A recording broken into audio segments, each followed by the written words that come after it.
like to get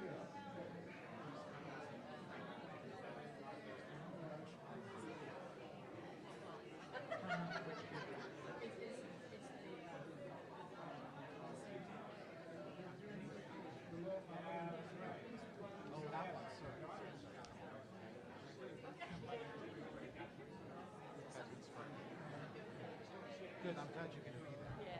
That's good. It'll be good. Where do I sit?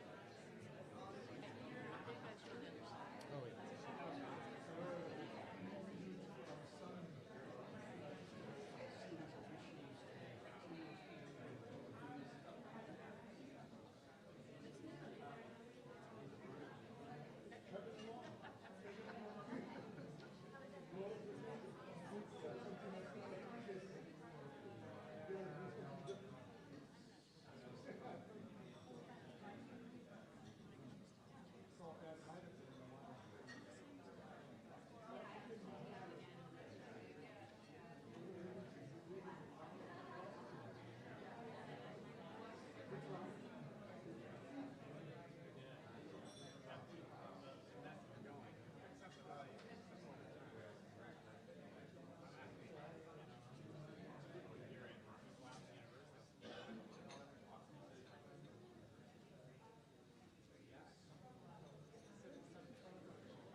Not? No?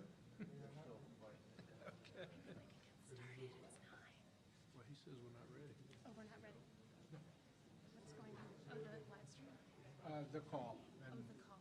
we're getting ready to do the live stream, and we'll start that in 1 second. If I can look at your You calendar may, yeah. schedule.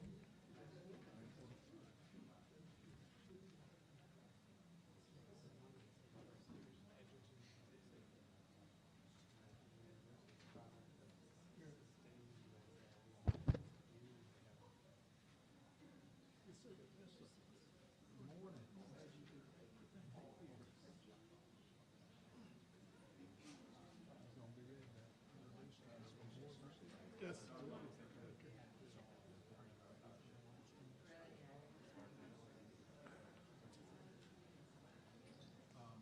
Let's get started there. Live stream.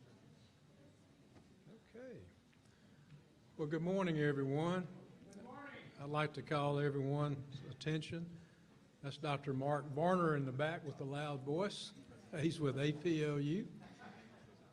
I want to welcome all of you to our 178th public meeting of the Board for International Food and Agricultural Development, BIFAD.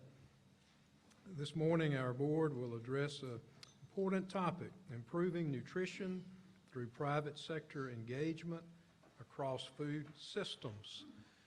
You know, BIFAD, I know most of you are familiar with BIFAD, but just a quick reminder, BIFAD is made up of 7 members. We're all appointed by the president. My name is Mark Keenum, by the way. I serve as chairman of the board. I was appointed in April of this year, so I'm somewhat of a newcomer to BIFAD. In my day job, I serve as president of Mississippi State University. So I'm deeply honored to be with this very distinguished group of leaders. Our role is to serve as advisors to USAID, to the administrator, for his mission in carrying out the role of USAID in development, and also to advocate for and promote American universities and the role they play in supporting USAID and its mission. So I'm very honored again to be part of this group. And this meeting again this morning will examine the public sector and private sector relationships at different points in the system to improve the demand, availability, accessibility, and affordability of high-quality diets to vulnerable populations. Recommendations that come out of this meeting this morning will be used to inform USAID for its future purposes. I also want to take the opportunity to introduce my colleagues there's 7 members, but myself and 3 additional board members are here with us today. We have Dr. Gabissa Ajeta, we have Dr. Pamela Anderson, and Dr. Brady Deaton, are very distinguished members of the BIFAD board. I'm also informed that we have a very distinguished group with us this morning. We have members of the Borlaug Leadership Enhancement in Agriculture Program, the LEAP program. I'd like to ask them to stand up and be recognized. We're very proud to have you here this morning.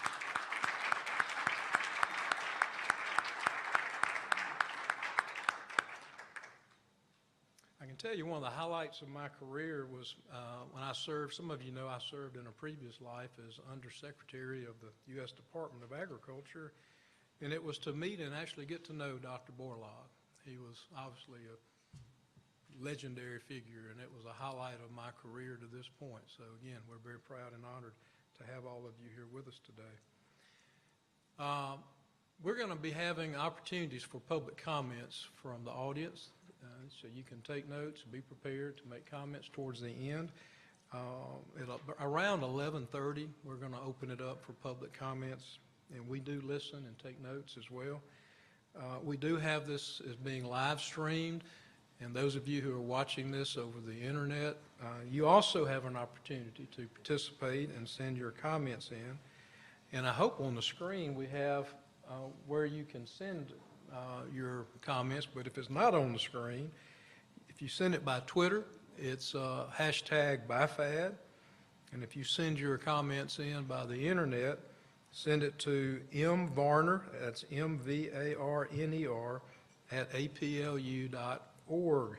Again, we'll have that opportunity around 11:30 this morning. I will also let you know that minutes of this meeting are being taken, and they will be published for the public no later than 90 days after this meeting today. Now I'd like to, we got a little change in our schedule I want to make you aware of. We're going to be changing, we'll soon be having our keynote address from a gentleman by the name of Dr. Haddad, and I'll be introducing him more formally in a moment. But after his keynote address, we're going to ask Dr. Beth Mitchum, and I'll be introducing her too. We'll have a panel that she'll be leading. She will follow Dr. Haddad. On the schedule you may have, it shows that Dr. Will Masters is following Dr. Haddad. He's en route. He got hung up in travels this morning, so he's a little delayed. So we're going to just flip that panel and Dr. Will Masters around. So I just want to give you that heads up. Now it's my pleasure to ask my colleague, Dr. Gabissa Ajeta, to come forward and announce the BIFAD's award for scientific excellence. We have 2 awards. And before I do that, I want to wish all of you today, before I forget it, a very happy World Food Day today. So again, Dr. Gabissa.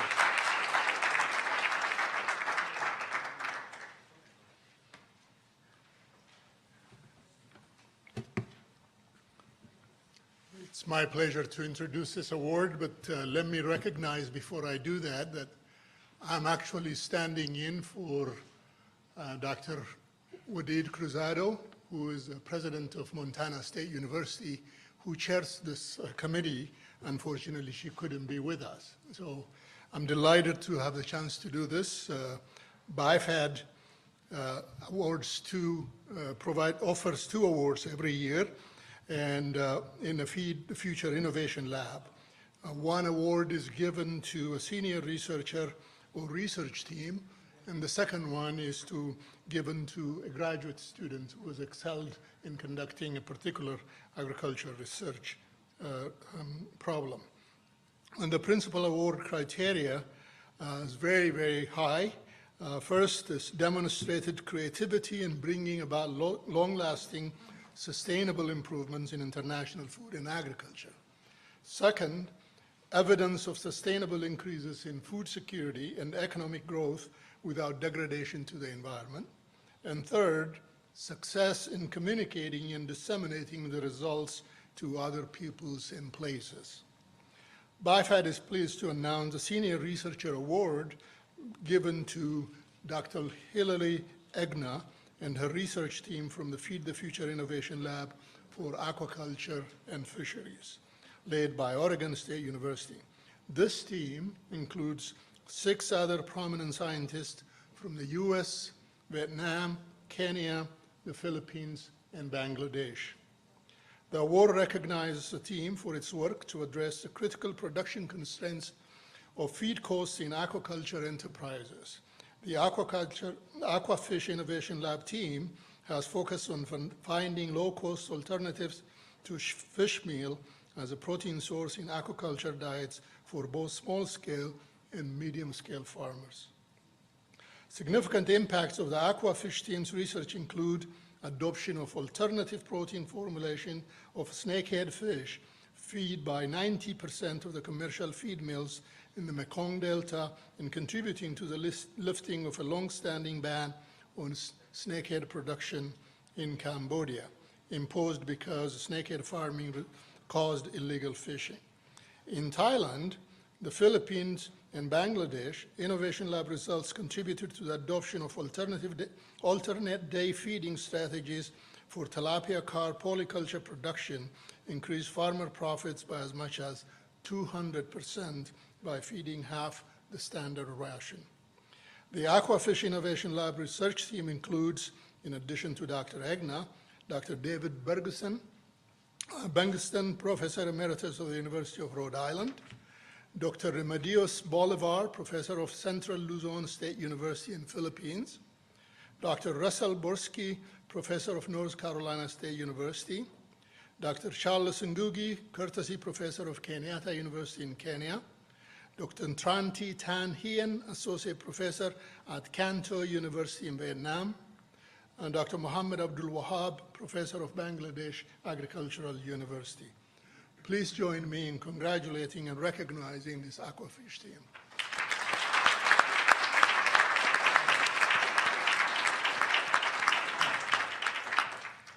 Next, BIFAD is pleased to announce that the Graduate Student Research Award is given to Mr. Mohammed Molksar Rahman, a PhD candidate in genetics at Kansas State University. The award recognizes Mr. Rahman for his pivotal role in conducting the largest wheat testing nursery where over 1,800 candidate lines have been tested and phenotyped in his home nation. This has helped identify promising heat-tolerant varieties of the country's wheat farmers. Mr. Rahman is currently a fellow with the Borlaug Higher Education for Agriculture. He's completing his doctoral research in affiliation with the Feed the Future Innovation Lab for Applied Wheat Genomics at Kansas.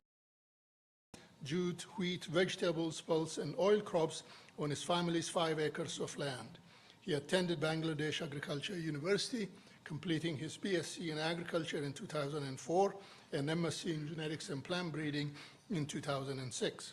After graduation, he joined the Bangladesh Agriculture Research Institute as a scientific officer in wheat breeding, and he contributed to the development and release of 4 improved wheat varieties in Bangladesh. In 2014, Mr. Rahman received a BIFAD Fellowship as part of the efforts by USAID to build research capacity at Bari under the mentorship of Dr. Jesse Pollan, Director of the Feed the Future Applied Wheat Genomics Innovation Lab at Kansas State University. Mr. Rahman was instrumental in helping the program expand wheat trial testing locations in his home country. He's been responsible for establishing, implementing, and evaluating field trials for the new wheat testing nursery over the last 4 years. He's led implementation of electronic data capture and high throughput phenotyping approaches that are modernizing breeding technologies in Bangladesh. Please join me in congratulating Mr. Rahman for this award. Thank you.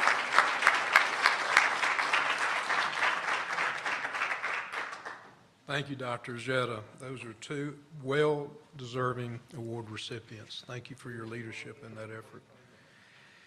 And now I want to turn to our next item in our program, and that is for us to get an update on our U.S. benefits study. Some of you may know that Administrator Green consulted with BIFAD and asked us to entertain considering a study, a very in-depth study on just what are the benefits of what USAID does, particularly for the United States. You know, what's in it for us, if you will? What does USAID do? We know what it does in developing countries. It's changing lives, it's saving lives, it's impacting the world. But also, how do we benefit from it as a nation, as taxpayers who support the role and the mission of USAID? And we're very fortunate that we have turned to someone who has a great deal of experience and knowledge and capabilities in leading this effort. His name is Dr. Joe Glauber. He is a senior research fellow at the International Food Policy Research Institute in Washington, D.C., IFPRI. These are in areas where he focuses on at IFPRI, or his interests are in price volatility, global grain reserves, crop insurance, and trade. But prior to working at IFPRI, Joe Glauber had a very, very distinguished career, 30 years working for the U.S. Department of Agriculture. In particular, he served as chief economist for USDA from 2008 to 2014. As chief economist, he was responsible for the department's agriculture forecast and projections. He oversaw the climate issues, energy, regulatory issues, and served as chairman of the board of directors of the Federal Crop Insurance Board. From 2007 to 2009, Dr. Glauber was the special Doha agricultural envoy at the U.S. Trade Representative's office, where he served as our chief agriculture negotiator during the Doha round talks. He is immensely respected in many areas, in many fields, and he is an agricultural economist. He received his PhD in agricultural economics from the University of Wisconsin. He holds an AB in anthropology from the University of Chicago. And in 2012, he was elected fellow of the Agricultural and Applied Economics Association. Please join me in welcoming Dr. Joe Glauber. Thank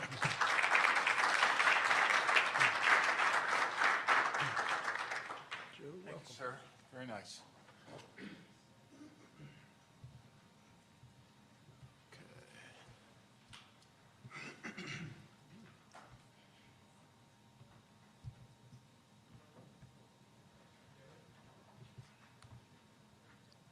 Devin, did I screw that up? Hope not. Let's see. It used to be better, you know, when I could see back. Okay, thanks very much. And Mr. Chairman, very nice introduction. I should have given you the shorter version, though. You can spare all these people my long history. I was asked just a few short months ago to put together this study, and at the time, in my initial conversations with BIFAD and the advisory panel or committee, what I was struck by is just how important this work is, and I think that particularly given the timeliness of it and other things, it's a legitimate question for people who are supporting research to ask what are the benefits? And I think that although it's a daunting task, frankly, just in the sense that oftentimes research, when one spends money on research, it takes a very long time to see the benefits come from that. But all the evidence shows, and we know this from just a wide range of studies that have been done over the last 20 or 30 years, just how much returns come from dollars invested in R&D. And what I'm going to do is I have a very short presentation here just to kind of go over the study, and I've given this in various forms, so some of you may have seen parts of this before, so bear with me. I'll move pretty quickly. Again, as I would say, what the focus is to look at the investments that have been made, agricultural investments made by USAID in developing country agriculture and food security, and look at those in terms of how those might affect not just those in country, but also how those benefits to come back to benefit U.S. consumers and U.S. producers. And I think what we find is that they come back through a number of avenues. The other thing is that in estimating these impacts, there's direct impacts that are very easy and, or I shouldn't say easy, but at least a pretty good idea on how to try to quantify those benefits. And then others that I think are more indirect and have other impacts. We're not looking at food aid. We're mainly looking at investments, agricultural investments to develop agriculture in developing countries. This is just a quick little chart just showing the wide variety of these sorts of benefits. And I think we often think of the sort of R&D, research and development, that's sort of kind of the classic model, if you will, of increasing productivity, which then leads to increased incomes and how those can then affect purchasing power. Also affect demand for inputs that we see, and we'll see some examples of that.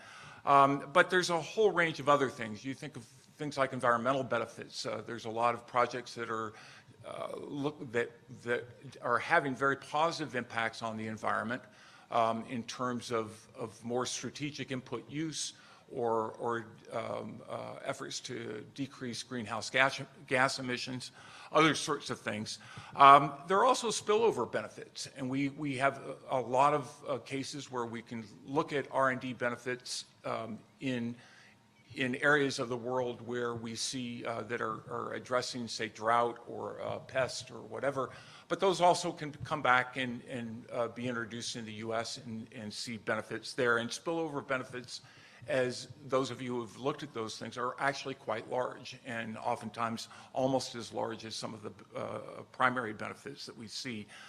A lot of things on capacity building, biosecurity. We do a lot of work monitoring pests and diseases that can impact, have adverse impacts both in areas around the world and affect production in those countries, but also, obviously, these oftentimes are pests and diseases that could potentially impact U.S. crops as well.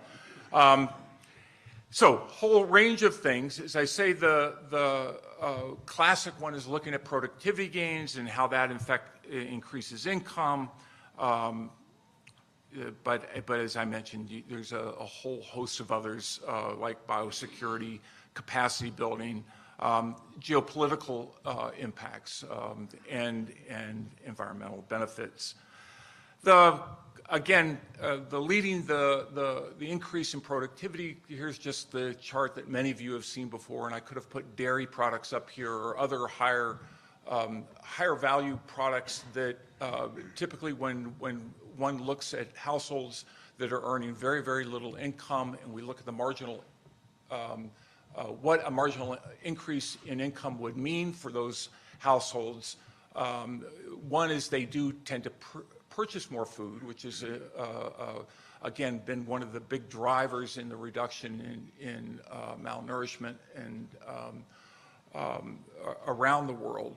But the other thing is that they change diets, and while there are oftentimes people look at the some of the health impacts of what changing diets can mean. Sometimes look at the adverse consequences. There are also a lot of beneficial things as well. But the reality is we can see a very definite pattern that when family households earn more money, they tend to purchase more meats or more dairy products, higher protein, more advanced levels of protein or complex proteins, and that has implications for not just animal production or dairy production, but also has implications for the products, feedstuffs that those animals eat. I was really delighted to hear the award. We have a little two-pager here flyer that it focuses on Bangladesh, but we could have done all over Asia, where we see the impacts of improving aquaculture out of the work that the innovation labs have been doing. I might add we could focus on poultry and other things that areas like Pakistan or others where we've seen increased production there. What those impacts have had is one, addressing diseases and other things, but as was mentioned in the award itself, also what we've seen is more consumption of protein meals, vegetable meals away from fish meals, and in this case, that's been very good news, translated directly, I think, into good news for U.S. soybean producers. We've seen a lot more soybeans being shipped to Bangladesh, and indeed, if you look at the projections USDA makes for over the next 10 years, there's soybean imports are projected to increase for most Asian countries, and I think a lot of this is because of the development of animal production, and also the driving it is also demand for vegetable oil, which is again another product that family households tend to consume more of when they earn more money. Obviously, not all this. This isn't all just boy. If this assistance hadn't happened, this wouldn't have occurred. But I think one has to look at the importance of these sorts of programs to improve productivity in those areas. When you see animal production, when you see the gains in productivity, a lot of that is coming from efficiencies in feed and the movement to more efficient feed conversion ratios, that is smaller amount of input going in for more meat production.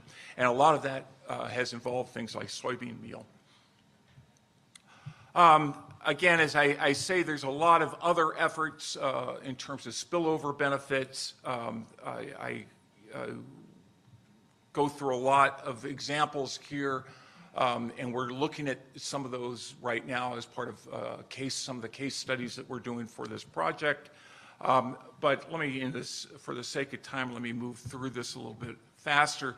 The other thing is the benefits from monitoring things like pests, and I say that you can look at a lot of different diseases and pests around the world that can ultimately have a fairly negative impact, not just again for populations there and productions in areas like Africa, but also if these pests were to get into production areas within the U.S., they could have devastating impacts. And so that's not just a question of monitoring, but also the R&D that's going into to sort of to mitigate and to see how to best address those diseases. So looking at varieties that can perhaps resist that or other such things. And then again, as I mentioned, with a lot of things on capacity building. Capacity building is something that has a very big impact in terms of improving human capital, not just in the countries where universities and other things within developing countries, which I think is quite important, But also, frankly, we benefit a lot from that in the U.S. as well, because a lot of the scientists are here for some time. Sometimes scientists may stay for a very long time. But there's no question that the U.S. R&D has benefited from this symbiotic relationship, if you will, where we're bringing in and educating and helping develop human capital, but at the same time that works both ways, with both U.S. scientists working abroad, learning, and then also foreign scientists coming here and learning. We touch a little bit on geopolitical benefits. There's been a lot of interesting work in this area and a lot of what might look like counterfactual results. One, I think, particularly if you think back in 2007-8, when you saw a lot of the food riots going on in North Africa, there was high correlation there, certainly with high food prices.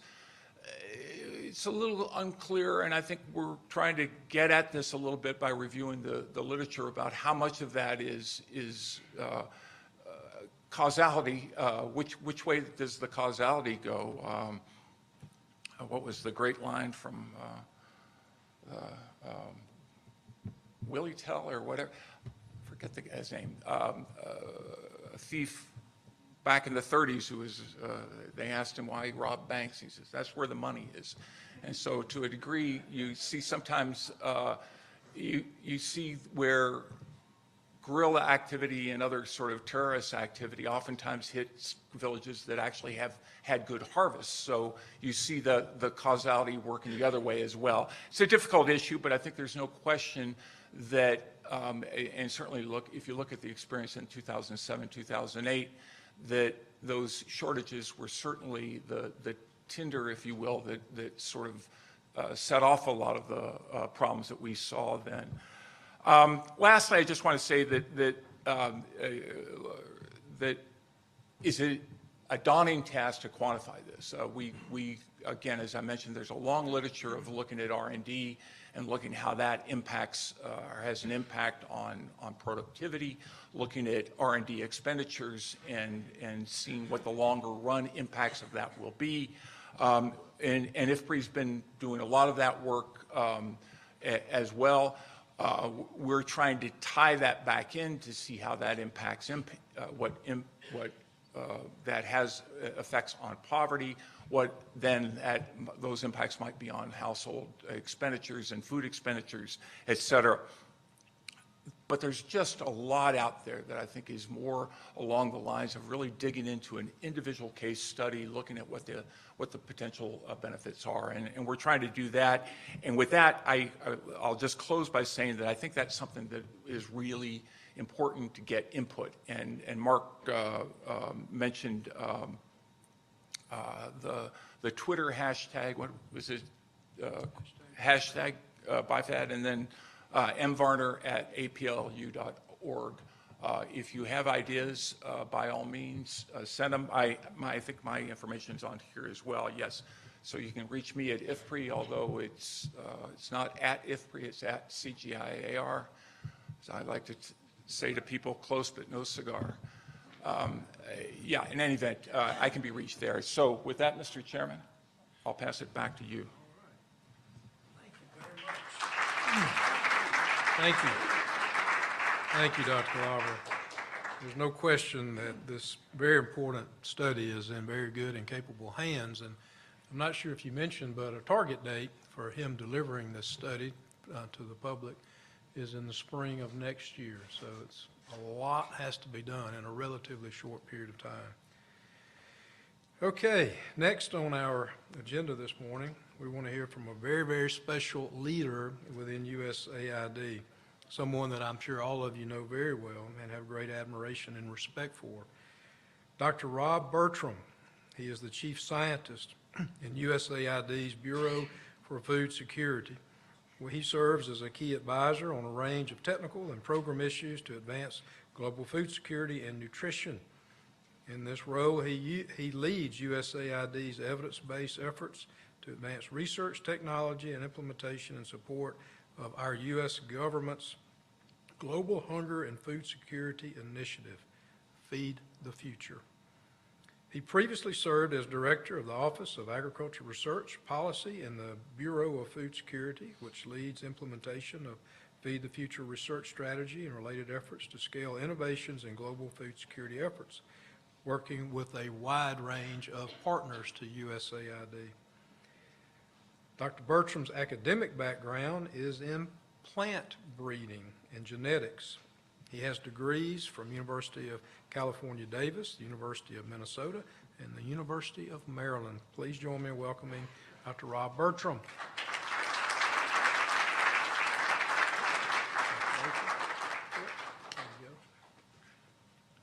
Good morning, and thank you, Chairman Keenum, for that very generous and detailed introduction. So, golly, I can't start without saying how exciting the work that we just heard about is to me, and I'm so pleased that Joe Glauber and his colleagues are taking what has been a long-standing thing that I think our whole community has thought about and really trying to analyze its multiple dimensions. And Joe, I know there's going to be really interesting things you can do with our colleagues working on resilience, for example, on that issue of what happens in villages where extremists come in and what that means in terms of many things that relate directly to agriculture, like loans and credit and so forth. So I want to just briefly presage the comments that I'm sure our chairman is going to make, just to congratulate all the laureates. In particular, I'd like to just say I've had the great pleasure of working with Lawrence Haddad for decades, and it's so gratifying to see him recognized. And also David Nabarro, who isn't here this morning, but who has also been a champion. Am I doing something wrong? Champion for nutrition in terms of the Scaling Up Nutrition Network, which is, it's really quite different in as much as it's truly a movement, but it's elevated the whole subject of nutrition on the global stage. I'm so sorry. No, it's okay. I don't have slides, so it's not my fault. And then also just to say congratulations to Hillary Agna and her team for the award from the BIFAD. Hillary has just been a champion of our work for decades and has contributed in so many ways, so it's so fitting to see her and her colleagues across the world recognized. And to Mr. Rahman, who will soon be Dr. Rahman, I expect, at Kansas State University. What a great example of how our innovation labs bring cutting-edge science to bear on issues in the work of NARS, for example, in Bangladesh, also the work of CIMMYT, in ways that hugely benefit U.S. wheat growers as well as growers around the world, in this case working on things like heat and drought tolerance. So, so today, as you know, we have a focus on nutrition, and that's the theme of this year's World Food Prize, so it's entirely fitting that that's the case. And I also want to say that resonates very strongly with something that you may have heard about. The President last Thursday signed the reauthorization of the Global Food Security Act for 5 years. So I would like to...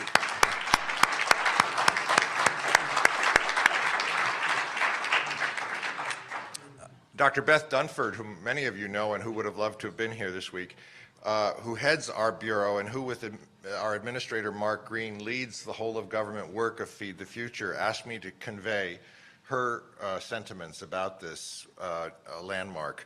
So I'm going to read this short statement from Beth. The reauthorization of the Global Food Security Act reflects both Congress's strong bipartisan support and the administration's continued strong commitment, and bear witness to the progress made in Feed the Future. We know that where Feed the Future works, 5.2 million fewer families are suffering from hunger, 23 million people have emerged from extreme poverty, and 3.4 million fewer children are suffering the devastating effects of stunting than would have otherwise been the case. Even so, we know that the last 2 years have seen growing numbers of hungry and malnourished people in the world, especially linked to conflict. This week's focus on nutrition here at BIFAD and across many side events, the Borlaug Dialogue, and of course the prize itself, is especially fitting since the hallmark of the Global Food Security Act is elevated attention to nutrition. I am confident that the week will show that nutrition is everybody's business, from NGOs working in refugee situations, across our efforts in resilience, throughout our public and private sector engagement, and in Feed the Future's research and capacity building. We need your insights and partnership in emphasizing both the immediate human as well as the wider economic importance of nutrition as we implement the Global Food Security Act during the coming 5 crucial years. Thank you all for your partnership and commitment, and best wishes for a great week, beginning with the BIFAD meeting. So thanks to Beth, and I think that's a great kickoff, and I know we're short on time, but I can't resist adding a few additional thoughts. First of all, on this economic impact issue, Jim Kim, the president of the World Bank, has been great on this issue. He's going to finance ministers and saying, your country cannot be competitive in a global knowledge economy if you have 35% of your people stunted. And we know that there's evidence, increasing evidence, showing that for every dollar invested in nutrition, anywhere from $4 to $35, I know my colleague Ann Peniston often uses $16, but it's a range, but there's a strong economic outcome associated with that. And again, it's because of the debilitating effects of undernutrition and stunting in particular. So I want to highlight that I think public policy will remain a major area for us to engage on going forward around nutrition. Second, and I know we're going to hear more on this morning, is the opportunity that the food industry represents, especially as it develops more convenient, nutritious foods, perhaps integrating things like legumes, beans, cowpeas, groundnuts, or vegetables into nutritious and affordable foods that also save women time, a key issue around the world and increasingly so in the developing world. So that'll be a win-win for both producers and consumers, and generating lots of good jobs across those value and value addition chains in the process. Third, private investment, which is our focus here today, both on farm and across the food system, is going to be critical to achieving another absolute must-have, particularly for Africa, but across the world. And that is that smallholder farmers are key contributors to supplying cities and towns with the food they're demanding based on their rising incomes, that are more diverse foods, more nutritious foods, more nutrient dense in terms of things like micronutrients. And those value chains, horticulture, animal source foods, they're more knowledge intensive, so they're challenging, but they're also more profitable. So there's a lot of incentive, and the private sector is going to be critical across this whole spectrum of opportunities. So better technology, better markets, better information infrastructure, and better value addition is really a must-have if we're going to achieve our goals around hunger, undernutrition, and extreme poverty. One key point, I mentioned micronutrients. When we think of those animal source foods, we know that remains billions of people negatively affected, we estimate. So big opportunities there. And food safety. You know, that's the other thing. I think it's so great we're focusing on the private sector here this morning to the BIFAD members, because I think at the end of the day, that's how we're going to get food safety, through those value chains and through those processed foods that have many food safety challenges associated with them, but also the answers to those challenges. And we're really excited that we'll soon be announcing a new innovation lab on food safety. I know many of you in the audience are following that. And final point for me is these, and I think Joe reflected this as well, these kinds of value chains, these great opportunities, are not the ones driving negative dietary transition. These are the things we want people to eat more of to improve their nutrition: fruits, vegetables, eggs, dairy. So fish. So we're excited about that. So thanks to BIFAD for lining up today's timely topic, and I think it's going to be a real learning opportunity for all of us. So thank you.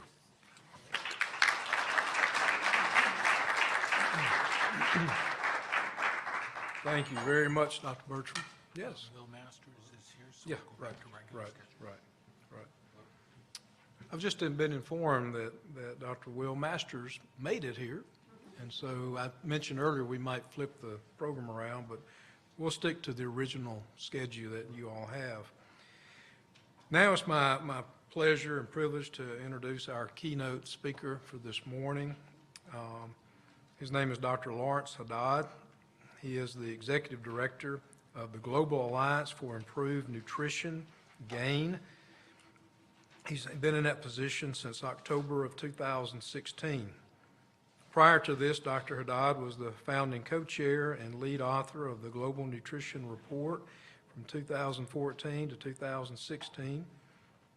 From 2004 to 2014, Dr. Haddad was the director of the Institute of Development Studies, the world's leading development studies institute. Before joining IDS in 2004, he was the director of the Food Consumption and Nutrition Division at the International Food Policy Research Institute from 1994 to 2004. He is an economist. Dr. Haddad completed his PhD in food research at Stanford University. And as you all know, earlier this summer, he was announced as a World Food Prize laureate, and that will be more formally celebrated later this week. Please join me in welcoming Dr. Lawrence Haddad.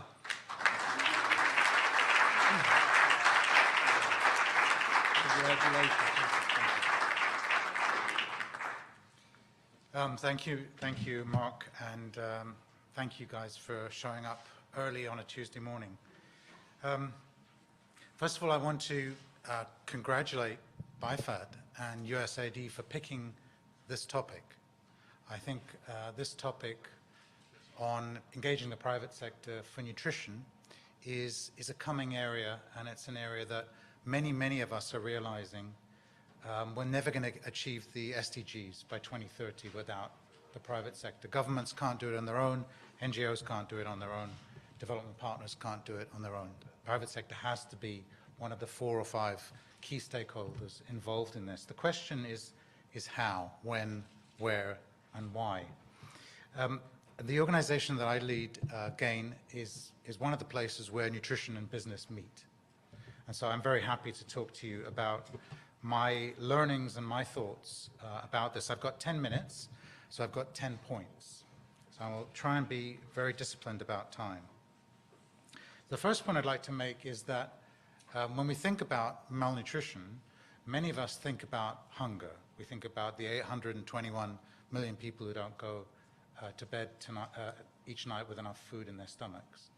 And that's a tragedy and a very serious issue, and it's actually worrying because those numbers are beginning to creep up, at least for the last 2 years. But in addition to that, we have another 2 billion people who are micronutrient malnourished. They don't get enough vitamins and minerals. In addition to that, we have another 2 billion people who are either overweight or obese. And when you combine all of those different forms of malnutrition, because there are overlaps between those, we think there are at least a 1 in 3 people on this planet that are suffering from some kind of manifestation of malnutrition, the 1 in 3. And that's probably a conservative estimate. Now, at the center of all of those, that's my first point. Actually, I'm still on my first point. At the center of all of that is poor diet. It's not the only thing that drives these forms of malnutrition. There's lots of other things that are important: healthcare, water and sanitation, women's empowerment, time to feed children and take care of children, physical exercise, urban planning, all of that stuff's really important. But diet is the common denominator in all of those forms of malnutrition. That's my first point. Second point, the consequence of that poor diet on the burden of health, I think, is something that not too many people realize. And I hadn't actually realized this until I had started to look at these data 3 or 4 years ago, and I've been doing this for a long time. So there's a group in Seattle called the Institute for Health Metrics, funded by the Gates Foundation, works very closely with the World Health Organization. And they produce the estimates of the global burden of disease. Global burden of disease puts together mortality data and morbidity data at the global level and at the country level and at the state level in the United States.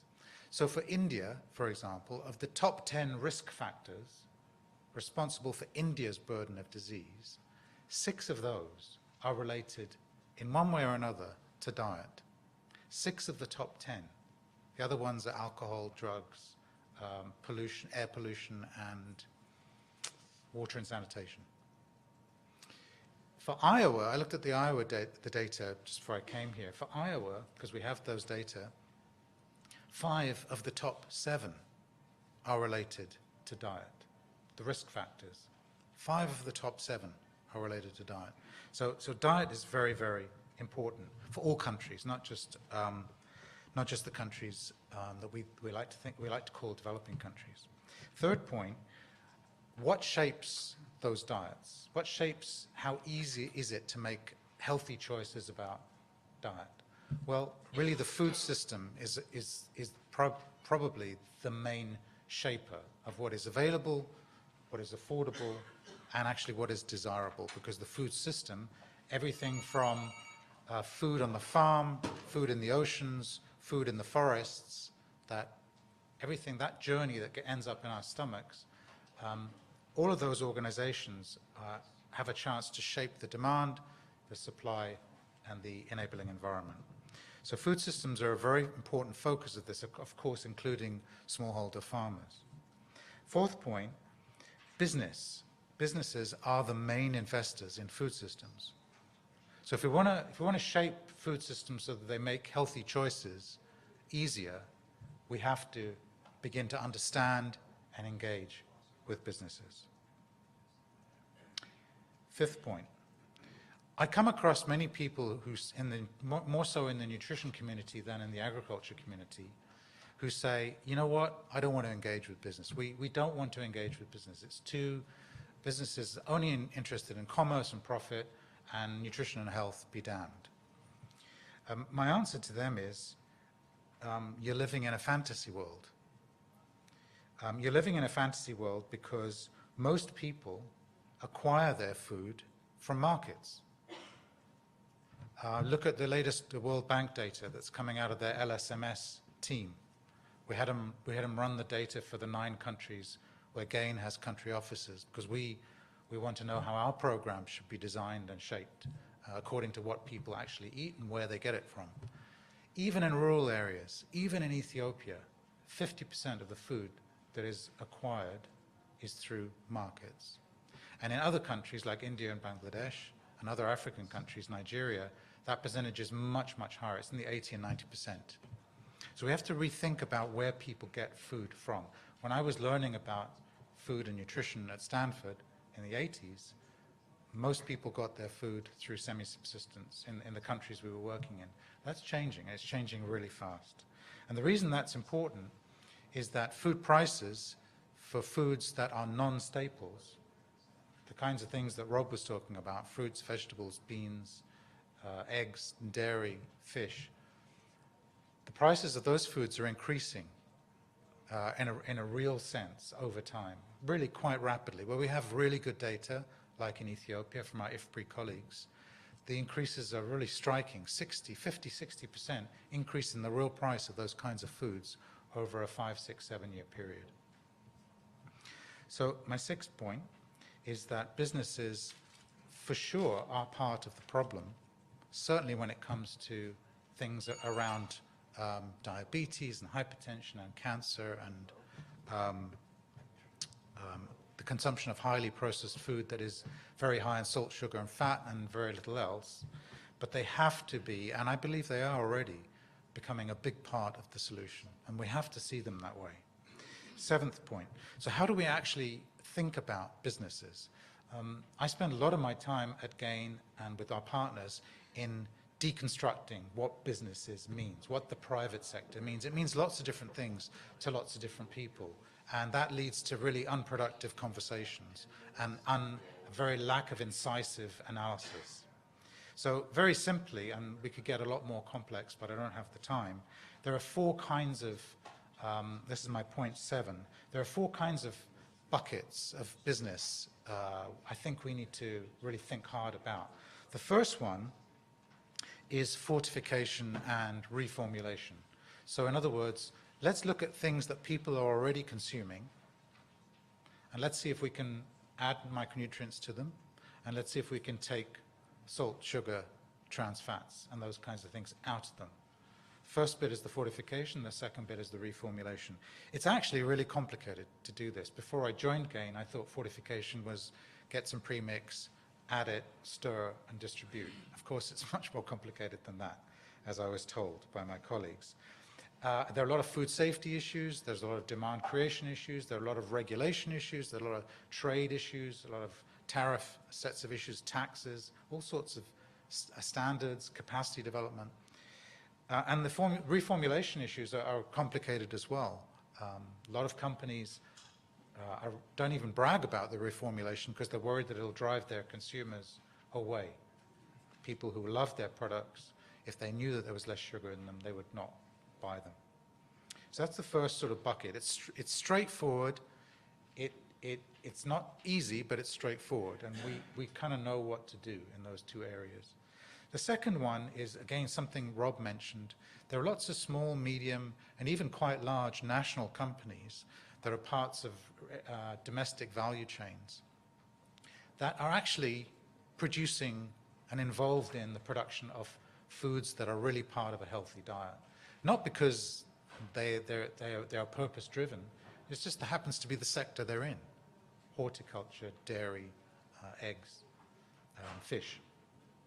We need to find ways to support those organizations.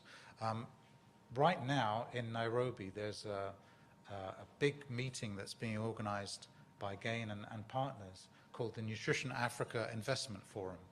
And one of the big constraints in Africa, and if you look at the World Bank's SME, a small medium enterprise database, they ask a range of SMEs throughout Africa, what's your number one constraint to expanding your businesses? Because that's what we want. We want these small, medium, and large national businesses to expand so that they are more servings of nutritious food are out there, the price comes down, they become more affordable. They say that their biggest constraint is access to finance. They're too big for microfinance, they're too small for formal finance. We've been doing a lot of work with these SMEs and larger companies, and actually we find that in half the cases, they just haven't really had the capacity to develop an investable proposition for a potential investor. The other half of the problem is actually there aren't enough investors. So we're bringing investors together with businesses. We're helping businesses develop investable propositions and bringing the investors together. And we need to do more and more of that work. So that's group number 2. Group number 3 is the big multinationals. The big multinationals dominate the soft drink industry. 50% of soft drinks sold globally are the big 5 or 10 soft drink manufacturers. But in terms of food, the big multinationals only account for about 15%. So they're not the be-all and end-all, but they're important because their behavior is a signal to other national companies who want to emulate them in some way or copy them in some way. So for the big multinationals, we have sticks and we have carrots, and governments really need to be more activist about the sticks and the carrots. Unfortunately, there are more sticks than carrots at the moment. There are sin taxes, there are regulations, there are standards. And I say unfortunately because it's not that I don't believe in those things, I absolutely do. But it tends to be very one-sided. The businesses also need carrots because if they're faced only with the sticks, they will kind of ball up in their shell and sort of do the least minimum necessary. And there are lots of carrots. There are lots of, if you think about sin taxes, why not virtue subsidies? Why not incentivize businesses, big businesses, to produce more of the things that we really care about? And that can start right from agricultural R&D, which tends to be still within the CG system and still within national systems, focused on the big 4 or 5 crops. Very little on fruits, vegetables, pulses,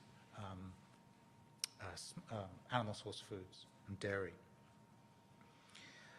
So sticks and carrots for the big companies. And finally, the 4th category, which is a category that kind of goes under the radar screen, but I think is really important. They're not food companies, but they're companies that are important for the infrastructure of the food system. So they could be companies that are marketing agencies that actually help us develop compelling, sticky, amusing, memorable campaigns for healthy food. Behavior change in nutrition, apologies to anyone in the audience who does this, tends to be rather dull. Worthy, but dull. It's scientifically accurate, but it amounts to basically saying this food is good for you, therefore you should eat this food. I've got a couple of adolescents at home, they would just roll their eyes at those kinds of messages. They want, give me reasons why I should eat healthy food. Why is it? Is it aspirational? Is it fun? Is it cool? Do my friends eat it? What's it going to do for me? Is it going to make me a better sports person? Is it going to get me to meet Beyonce? You know, those kinds of things. You need to make these kind of messages more exciting. And the private sector is very good at that right brain thinking, that non-logical, emotional, aspirational thinking. And the public sector is very good at the scientific and the logical. And we somehow need to find some really hybrid blends of those two. And the other type of business in this fourth bucket, another example is haulage companies, storage companies, refrigeration companies. These companies are very, very important to actually help us leapfrog the old crumbling infrastructure that is present in many developing country markets. Will a lot of food be delivered by drones in the next 10 years?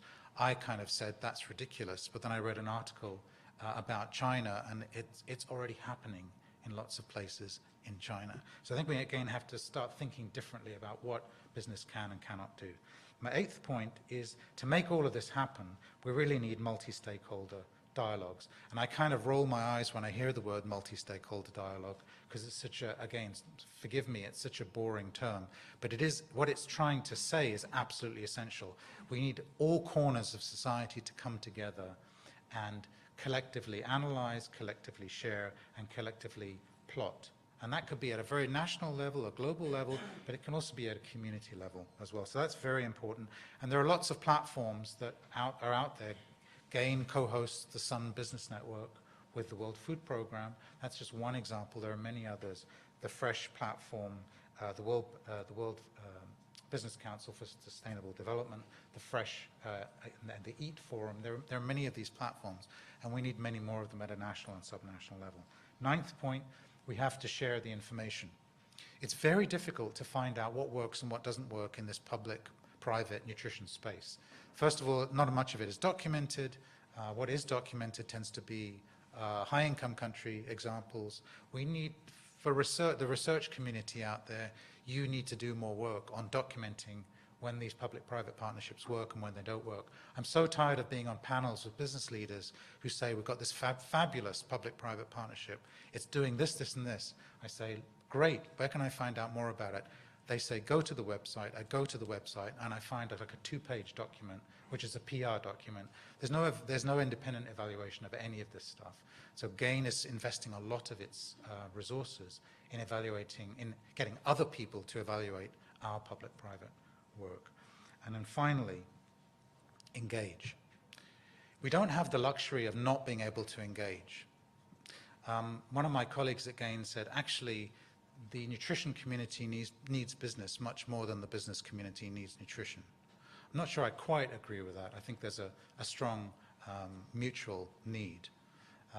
But if you don't engage, we are missing opportunities, and it's unconscionable to miss opportunities. There are risks with engaging with the private sector, but there are equal risks of not engaging. And we have to figure out when the risks of not engaging are bigger than the risks of engaging, and how we manage the downside risks and maximize the upside risks. And I leave you with a quote. There are lots of quotes attributed to African women. I'm not sure if this one is actually true. I heard it about 5 or 10 years ago, and I liked it, so I'm using it unashamedly. But the quote is, if you want to change somebody's head, they have to be in the room with you. So you have to talk to people if you want to understand them, try and find the common ground. If we don't do that, we're just missing opportunities to advance nutrition for the most vulnerable. Thank you very much.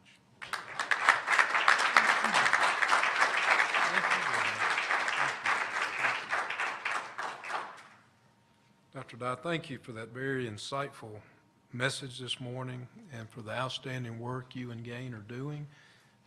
And again, congratulations on your selection as a laureate. Well, he finally made it here this morning, as you learned us a while ago, Dr. Will Masters, through his good efforts to get here this morning. The next section in our schedule will focus on diet transformation in the context of evolving food environments and consumer behaviors. And Dr. Will Masters will make the presentation on this topic. He is a professor at Tufts University in the Friedman School of Nutrition with a secondary appointment in the Department of Economics. His work concerns the economics of agriculture, food, and nutrition, primarily in Africa. From 2011 to 2014, he served as chair of the Friedman School's Department of Food, Nutrition, Policy, and before coming to Tufts, was a faculty member in the Agricultural Economics Department at Purdue University from 1991 to 2010, and also served on the faculty at the University of Zimbabwe, Harvard's Kennedy School of Government, and Columbia University. Please join me in welcoming Dr. Will Masters.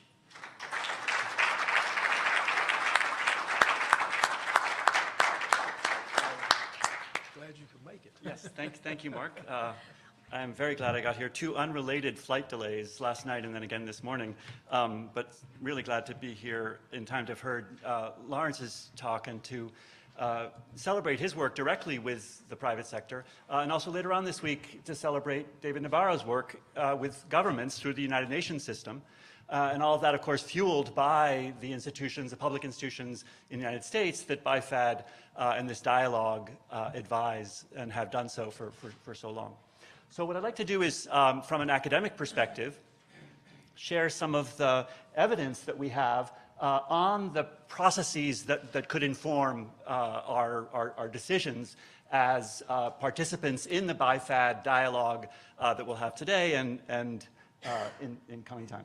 So 3 particular points. I have 10 slides, just like Lawrence had 10 points, on diet quality, on the levers of change that allow us to improve diets over time, and on the progress to date that's been made, and why the focus is on the areas that we're talking about here, how much progress has been made and what remains to be done. So what we know about diets and health primarily comes from literally thousands and thousands of years of trial and error. That's given us the world's sort of great diversity of cuisines, each location's varieties, animals, wild-caught foods, and all of the culinary traditions. But there's an extraordinary history of adding to that with man-made knowledge. And I want to start with the discovery that limes prevent scurvy. That was something that was made possible by the fact that for the first time there were human populations living on a boat for long enough to find out what their diets had as consequences. This was, of course, the British Navy, and the discovery that limes could keep them afloat for longer changed not only the history of science, but the history itself, and established, I want to start with that in part because it established the precedent that nutrition research was fundamental to national security, to military readiness, as well as the public health of the population as a whole. It took an awful long time to even find out that there was anything in food that kept people going. And the discovery that it was energy in food and that different foods had different quantities of it is actually quite sort of remarkably late, right? 1770, the heart of the Enlightenment period. And on food safety, that dates to a little bit later than that, the discovery that you could boil and then seal, in other words, canning, but originally in glasses, the ball jar of Indiana fame, was another national security-driven discovery. Napoleon wanted a prize for food preservation that Nicholas Appert won with the discovery that you could preserve, and that enabled Napoleon's land armies to continue progress across Europe.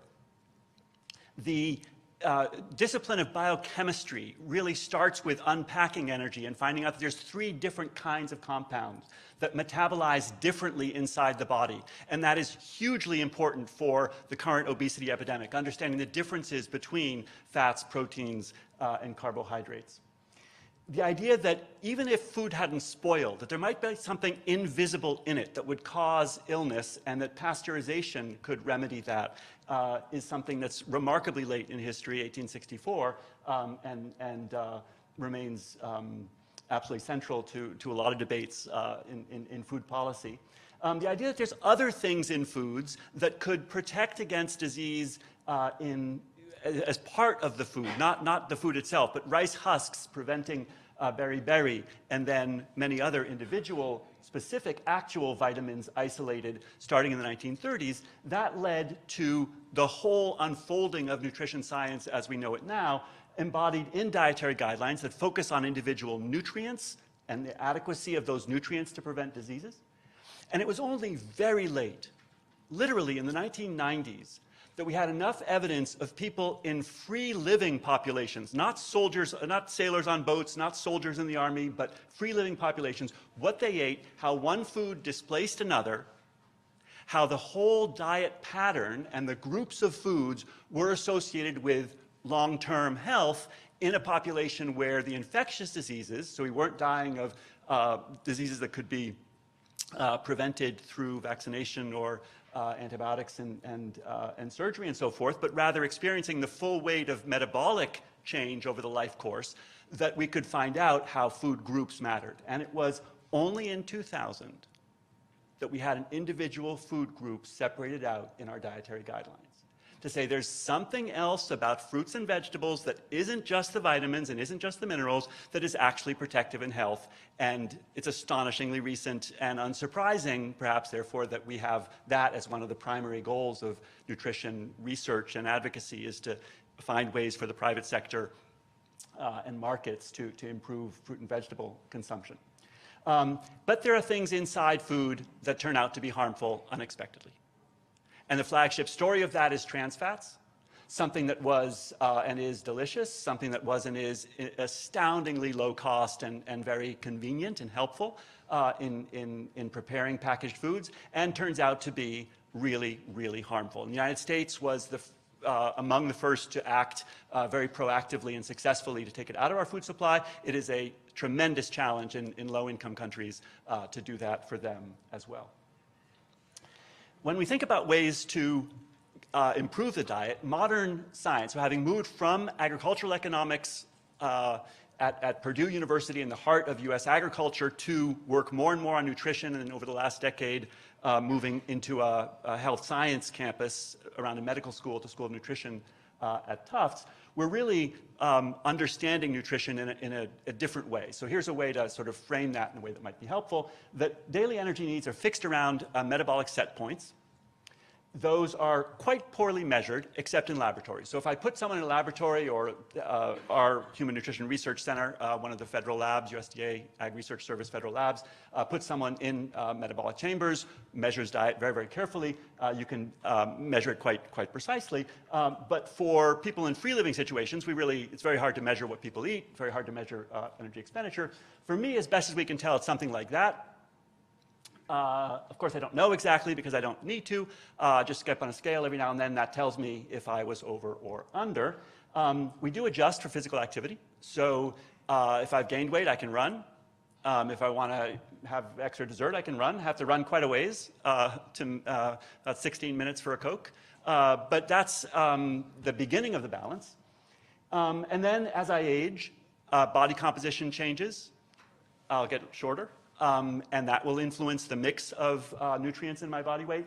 And gut health will evolve as well in terms of the microbiome and components of the diet, fiber, whole grains, and so forth, will influence how digestion works. But within that, I have a metabolic set point. And what we see is that people falling short in total diets is most severe in the world before age 2. By the time people are age 2, they can digest enough of the low-density foods available, and so most of my work on the private sector is about the market for infant foods. And overconsumption is something that accumulates very gradually. So just a Coke a day or so accumulates over time, and a little bit extra salt, a little bit extra trans fats or saturated fats, those accumulate gradually and have their metabolic impacts only visible in the long term. High diet quality improves everything about the long-term health with very different impacts of the different macronutrients, and of course the essential nutrients in the dietary guidelines, crucial for specific functions, but many other food attributes, as we said. Some of them have U-shaped benefits, so it's a Goldilocks problem, not too much, not too little. and other things are just newly being discovered, and some of them are very ancient that we're only now able to measure, such as aflatoxins and fumonisin from molds in grains. So we want to know, how do we change these things? And the longest, oldest, deepest lever is people getting richer. We observed people's nutrition improving long before the germ theory of disease, long before the discoveries that I mentioned. People were getting richer in the 18th century in Scandinavia, getting taller, better nourished, long before any of that science. It happened because the people were richer. That happens today in the world. The first thing you need to control for in any statistical study is how wealthy people are. It makes a huge difference to provide in-kind or cash assistance. It makes a huge difference to, as Lawrence put it this morning, have virtuous things be more accessible and less expensive. It makes a huge difference what are people's cultural norms and preferences. And here I would just want to emphasize the importance of the whole diet, both at home and away from home. Often the very poorest people eat a larger fraction away from home than middle-income people in the world. A lot of street food and that sort of thing in very low-income settings because fire and cooking is very expensive. And so they'll eat in street food, and then, of course, in richer countries too. Those things have a huge impact. But the thing I want to focus on that's most essential for the discussion about the private sector is really this. Because it is so foundational to a healthy market, so foundational to competition and growth of firms that have the trust of consumers to have the, and it's a very, very, very old thing. So the first basic food law is the UK system of assizes, which are local authorities empowered to regulate the two manufactured goods of the Middle Ages, which were bread and ale. Consumers couldn't tell what was in them. In order to trust them, consumers needed to have local authorities say, this is a decent loaf of bread, and this is a decent pint of ale. The US, reinventing all of this on a foundation of modern science, with all the evidence that we just described, establishes the 20th century's first really great public health food agency, the first really great system of outlawing false advertising, the first really great system of standardizing what's in packaged foods. That a canned tomato is not a tomato, a can of a tomato is a different thing, and it needs to be regulated in exactly the same ways that America came to regulate the automobile, the paint on our walls, and so on and so forth, for precisely the same reason that we have no idea what's in our automobile, we have no idea what's in our walls, and people had no idea what was in a can of tomatoes. The increasing use of additives came under regulation quite late, and then people wanting differentiated kinds of foods, saying, I want foods without any of those additives, without any of that potential pesticide residue, and so on and so forth. And then, finally, disclosure, astonishingly late. So people did not know the nutrient composition of packaged foods until the 90s, and people still do not know the nutrient composition of food in restaurants. It's no surprise that essentially all dietetic advice tells people that their diets should consist of restaurant food as little as possible. All dietitians are basically in the business of telling people not to eat in restaurants. If you're in the restaurant business, you should recognize that. It's an appalling situation in terms of nutritionists being the friends of industry. I think getting on board with a healthier restaurant culture is really central to having a vibrant restaurant industry. And finally, identifying what's harmful and taking it out, as in the case of trans fats. So here's the progress that we've made. It starts along the bottom of this chart with a total number of energy, and these are the only slides you'll see this morning, bringing you the sort of academic side of the story here.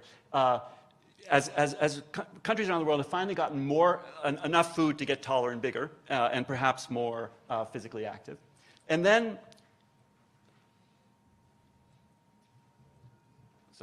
then getting better food, moving on the diagonal on that chart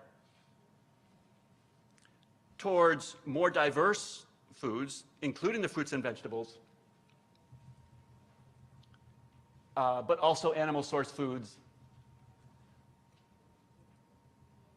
and packaged foods that are tastier, more convenient, and potentially healthier. And then plenty of overshooting. So in the top right of the diagram, you have the US going back in reducing our total intake of foods. When we think about the food system, I find this diagram super, super helpful. So it's a double hourglass. In the blue, what you see are manufacturing enterprises. They have scale economies, they're large firms, many employees, outside investors, built around a proprietary technology of some kind that permits them to do something novel using science, using skills, personnel, business practices that help them. And in the green, you have family enterprises. Astonishingly enough, family workers remain competitive than employees for most field crops. Family agriculture dominates world agriculture still today, still in the richest countries, poorest countries alike. And of course, households are fundamentally limited by the amount of resources and so forth. There's no outside investor to invest in child nutrition and help them grow. This is what we call agriculture. This is what we call food systems. So as BIFAD pivots over to food systems and begins to engage more on nutrition outcomes, it's really central to remember that agriculture can solve undernutrition by providing more food, but you're not going to solve overconsumption by taking the food away. It's not by reducing US wheat yields that we can solve US obesity. That's not how it works, right? You can pull it forward and pull people out of undernutrition with abundance of food, but you can't overcome overconsumption by sort of cutting back on agriculture. That wouldn't make any sense. So we need to engage directly with the private sector as we are doing here today. And for within the agriculture sector, why BIFAD and our conversations are focused where they are geographically, I think is fundamentally about where the people are, where the rural people are, where farmers are. This is contrasting two big countries that happen to be about the same size as all of Africa, with 50-some countries. So what you see is China's rural population stopped growing in the 90s. India's rural population will stop growing in the coming decade. Africa's rural population will keep growing for the foreseeable future.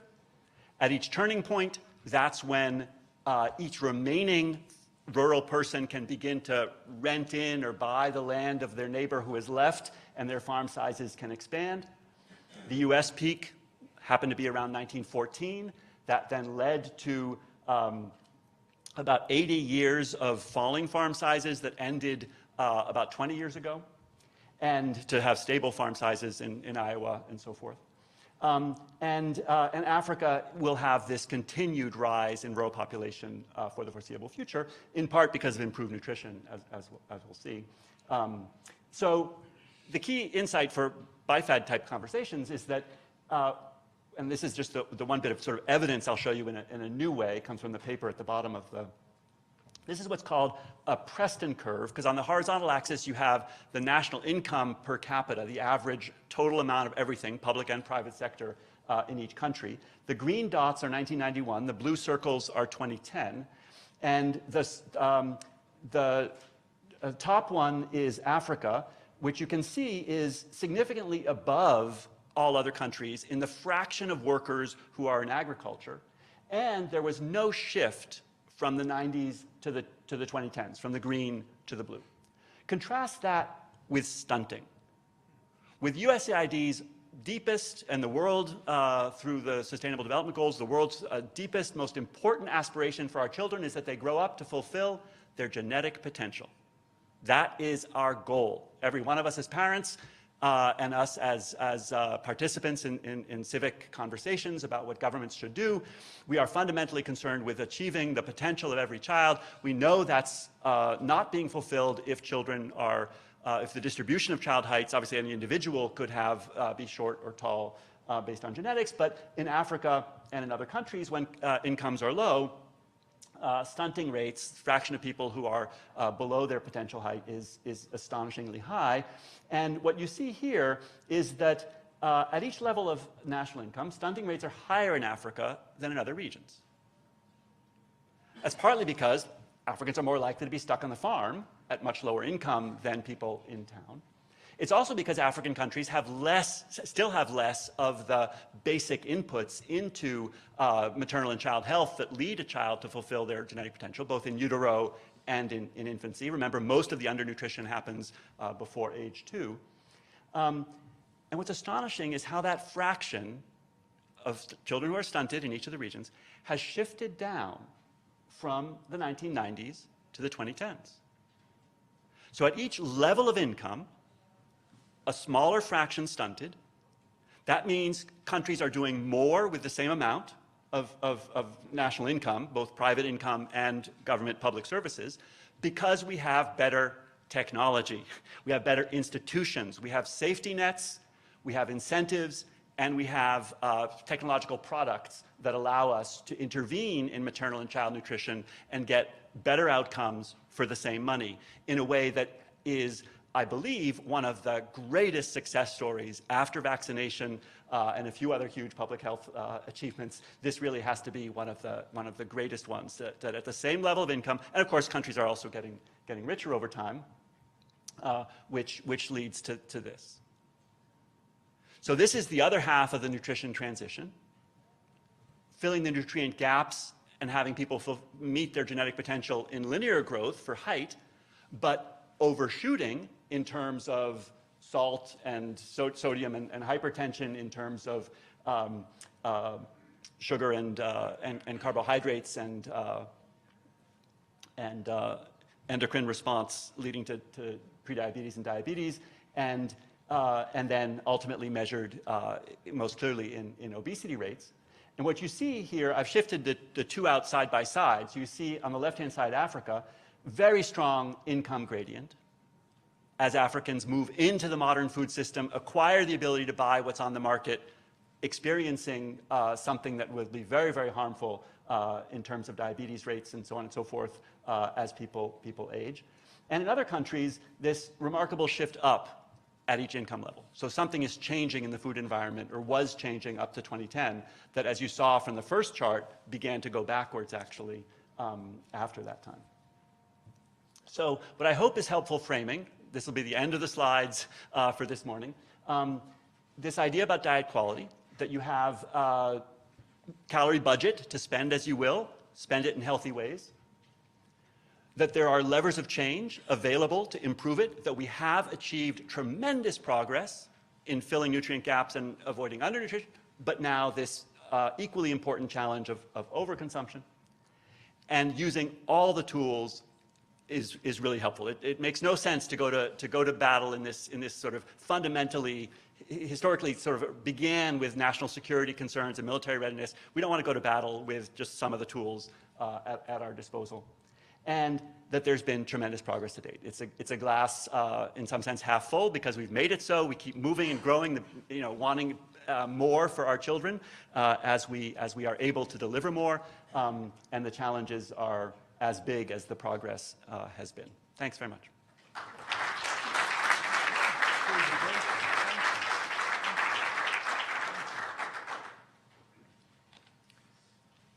Wonderful presentation, Dr. Masters. And again, thank you for your determination to be here with us this morning. We greatly appreciate that.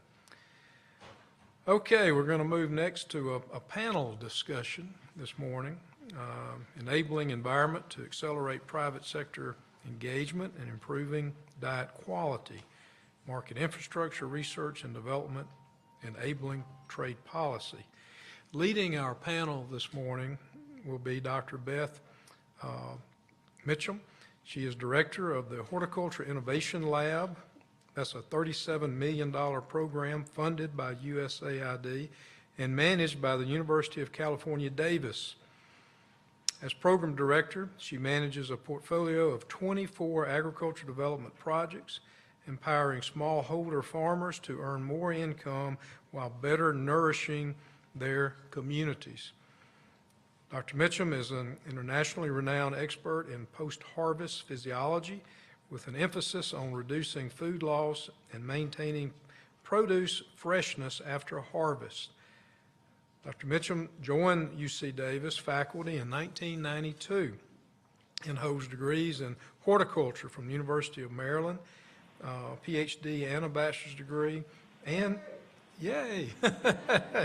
And North Carolina State University, she has a master's. Please join me in welcoming Dr. Beth Mitchum and our very distinguished panel. Dr. Mitchum.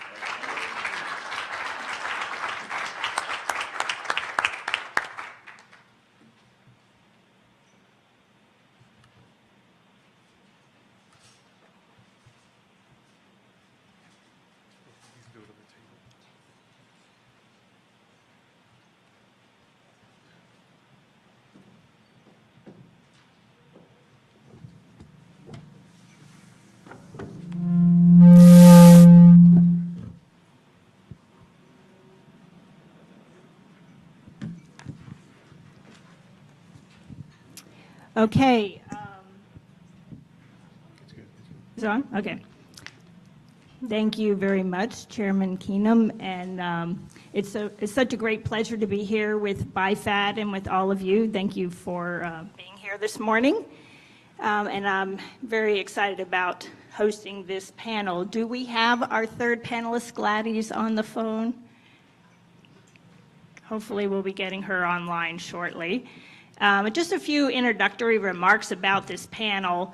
I'd like to say how excited I am that the focus of the World Food Prize meetings this year and also the focus of this panel is on nutritious foods and the recognition that we need to move beyond calories to a focus on more nutrient-dense foods and diet diversity.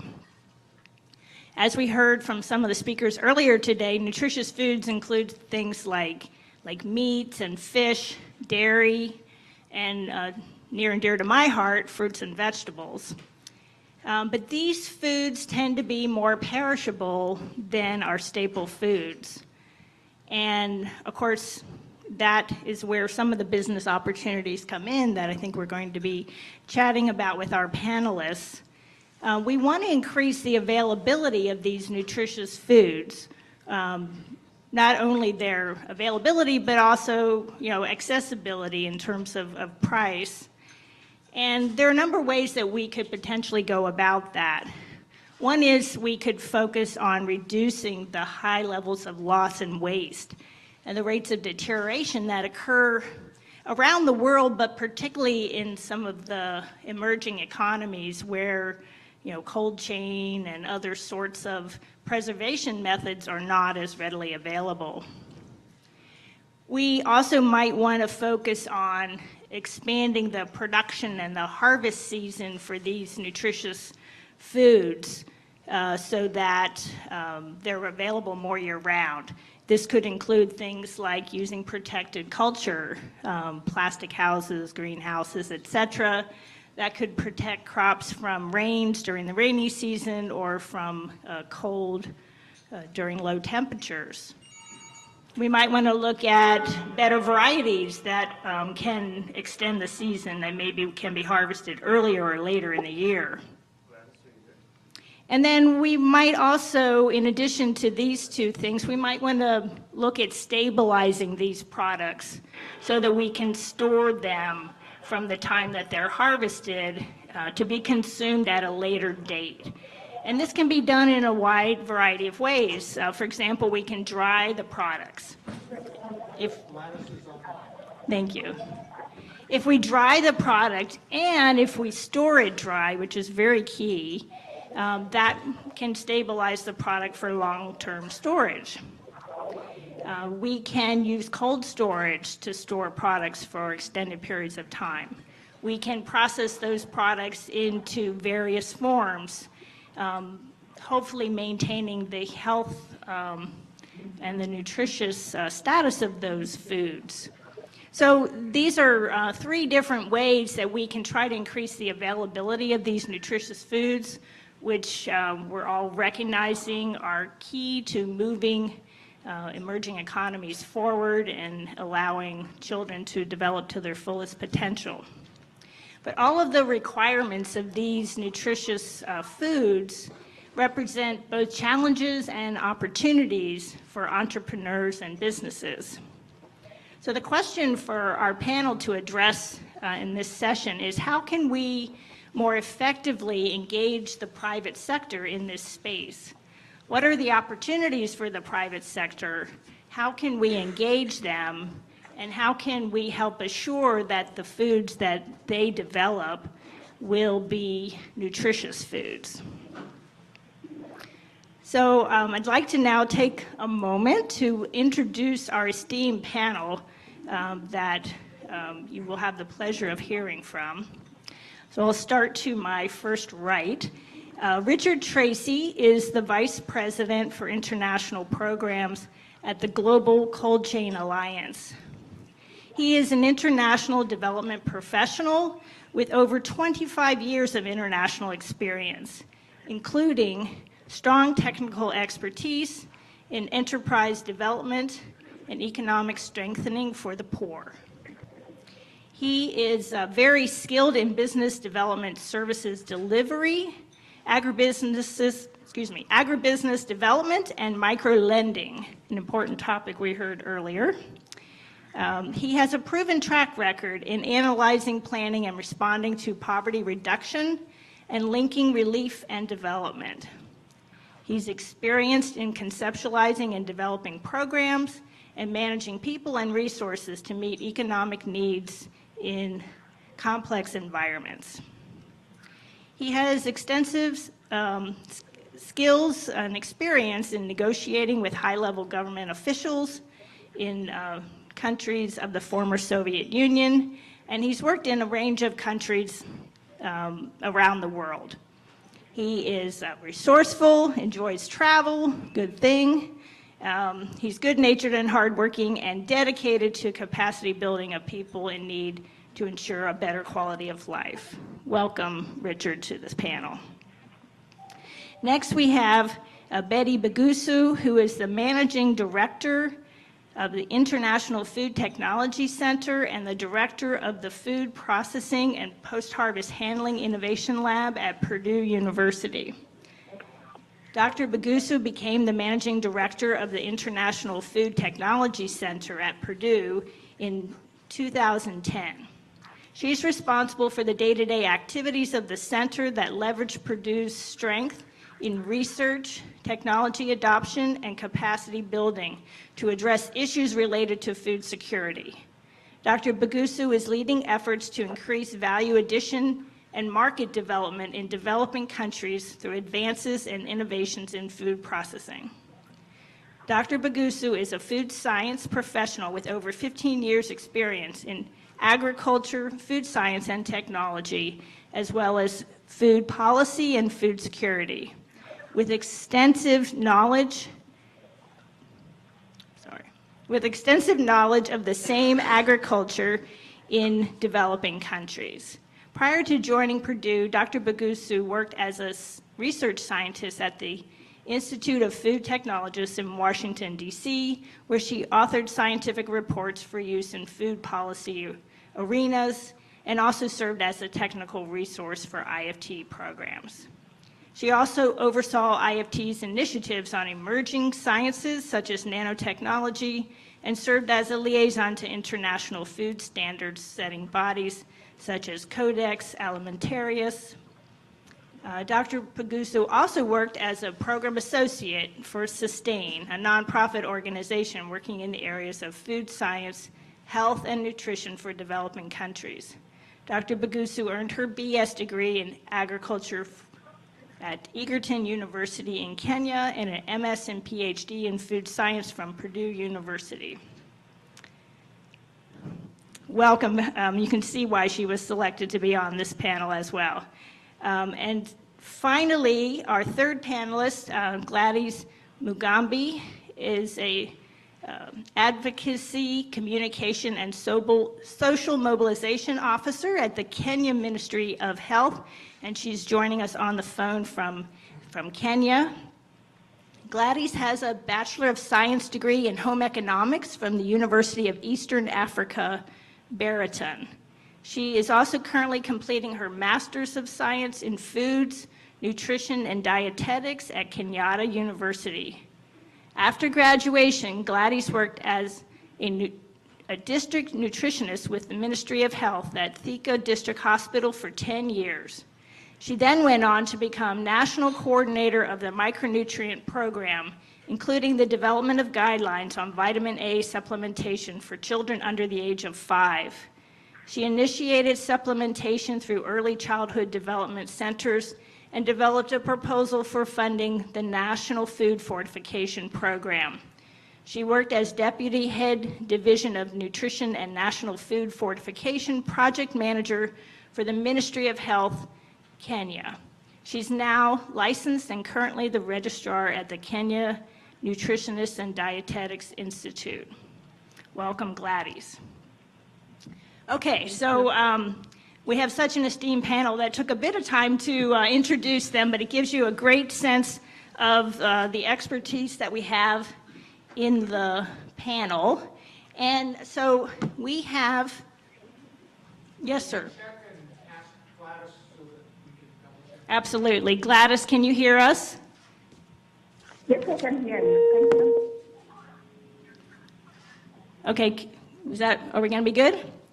Can you say one more thing for us, Gladys? Yes, I can hear you. Thank you. Okay. I can hear you. Okay, very good. We'll hopefully that will continue to be effective for us. Okay, so we are going to now start with a list of questions I'm going to ask the panel. And so the first question I'm going to direct initially to Richard Tracy, but when he's finished speaking, I'll invite the others to jump in with some additional comments. So as I just mentioned, nutritious foods are frequently more perishable. So the question is, where are the business opportunities along the cold chain for perishable foods? And what are the main impediments to private sector participation? Are there examples of successful or enabling policies that you'd like to mention as well? Well, thank you very much, Beth. It's great to be here with you. The Global Cold Chain Alliance is pleased to be here with you today on World Food Day and talking about this important issue. As a representative of private companies, we're very much focused on trying to improve the business environment globally, and that literally means the movement of perishable products around the world, whether it's within a country, within a region, or moving from country to country to provide safe, quality products. You mentioned what are some of the opportunities and what are some of the challenges. What we see as an industry is kind of reflected in what Lawrence said earlier, in that you have the multinationals who are working at a much higher level, and then you go all the way down to the small scale farmers. And there's opportunities all along the way, but what we're seeing is the need to grow the availability of products from the small scale farmer to ramp up to get to that economies of scale to provide the food that is in the rural locations to the urban locations where the people are at. So we see a number of opportunities for farmers to develop temperature control mechanisms. And I want to be specific about temperature control because it's not necessarily mechanized.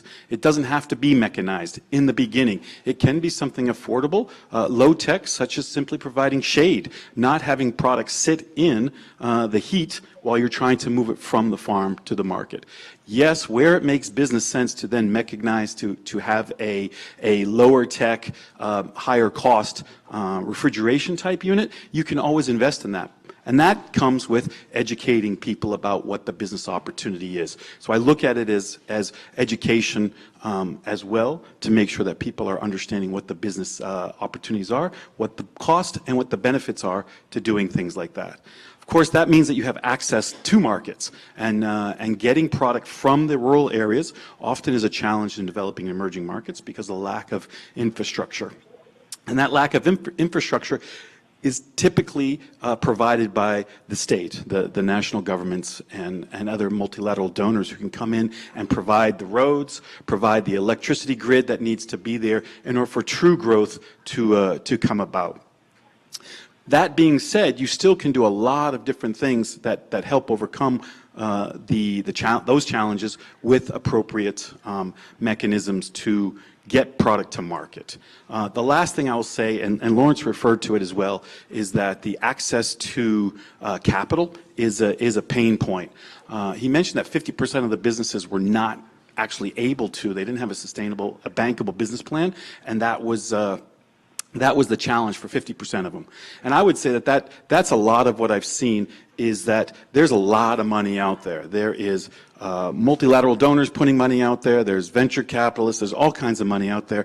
Oftentimes what you find is that the business plan is not there, nor is the finance that's available is it appetizing to the business to actually be able to afford to do it? With interest rates at 35%, interest rates at 25%, they're not able to have a sustainable business that way. Or if a venture capitalist is coming in, they now have to give up part of their business in order to get that money to come in.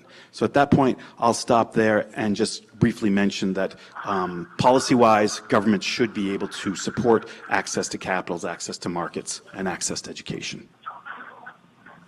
Richard, have you seen any policies that are particularly limiting or that you've seen are enabling that have been enacted? I love the carrot and the stick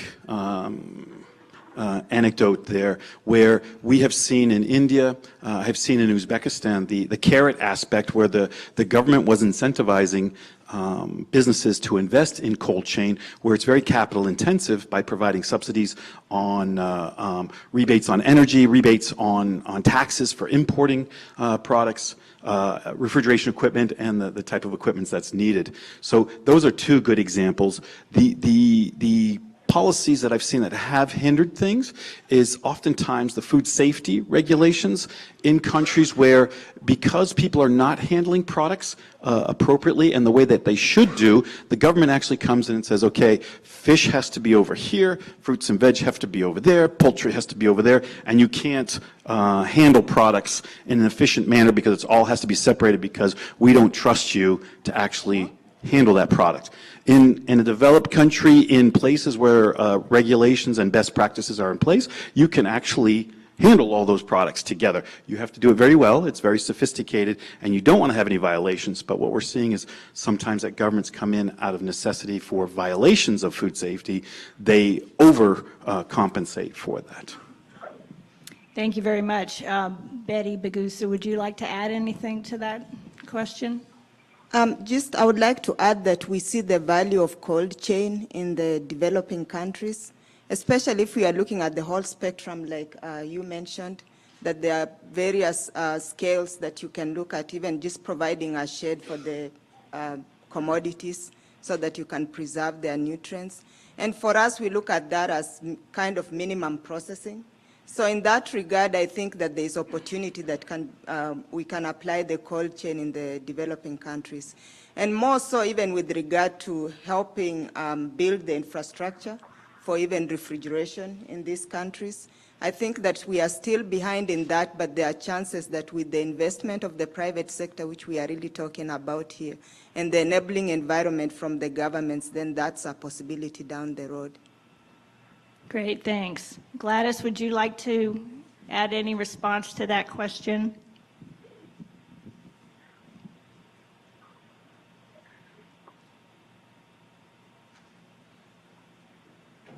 Gladys, can you hear us? Hello? Hello? Would you like to add any comments to that last question?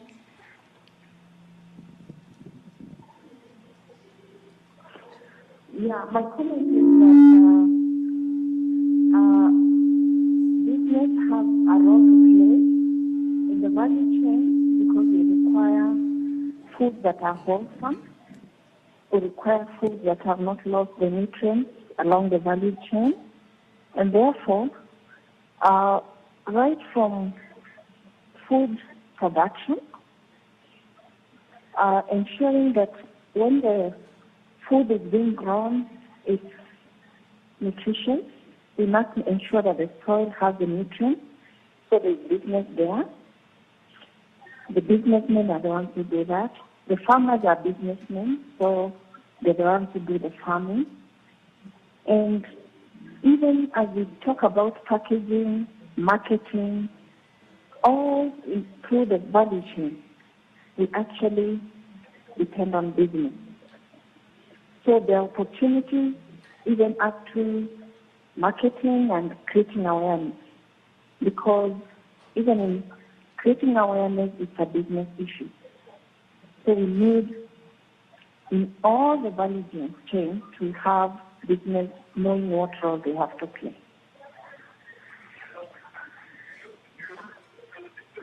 Yeah?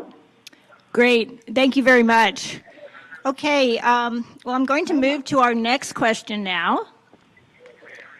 So, as we discussed earlier today, and as I mentioned at the beginning, unfortunately, not all processed foods are equally nutritious, and some processed foods have a lot of empty calories in them.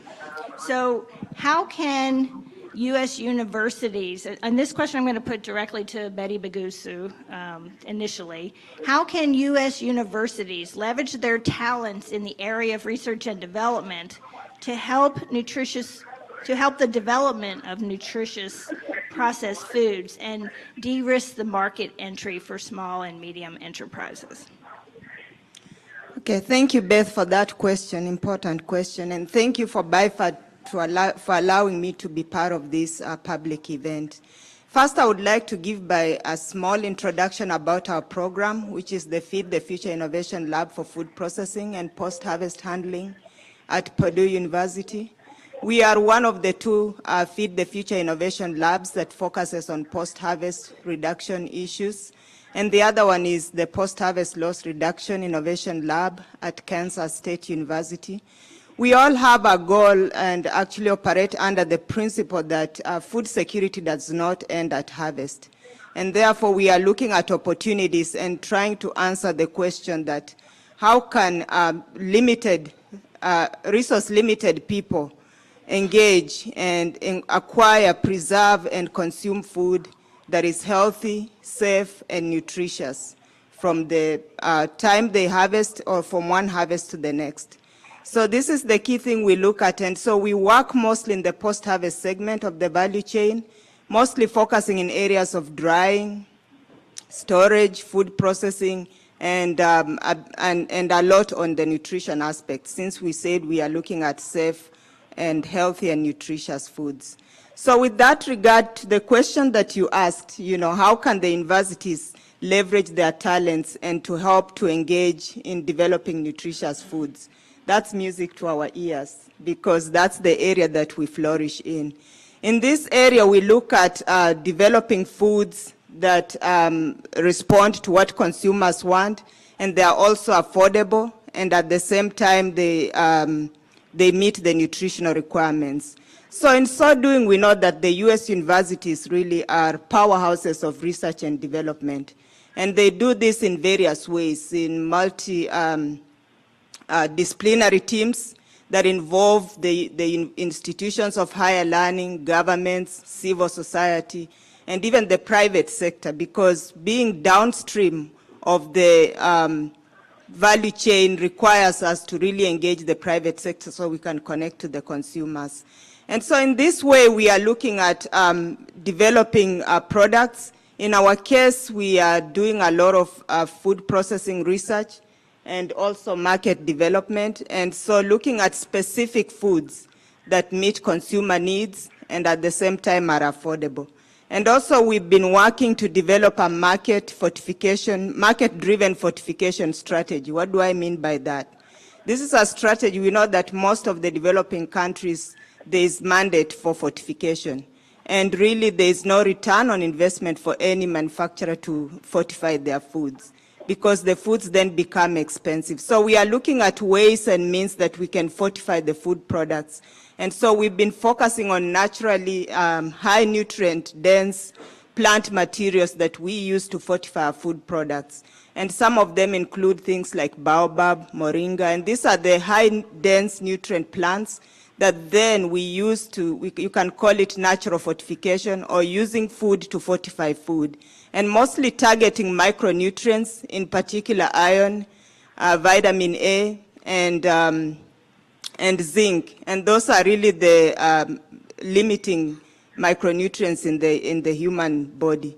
And so looking at leveraging those, a lot of our target has been around 25% recommended daily allowance for the products that we develop. And the key aspect is really that they are affordable and people can actually buy them and use them.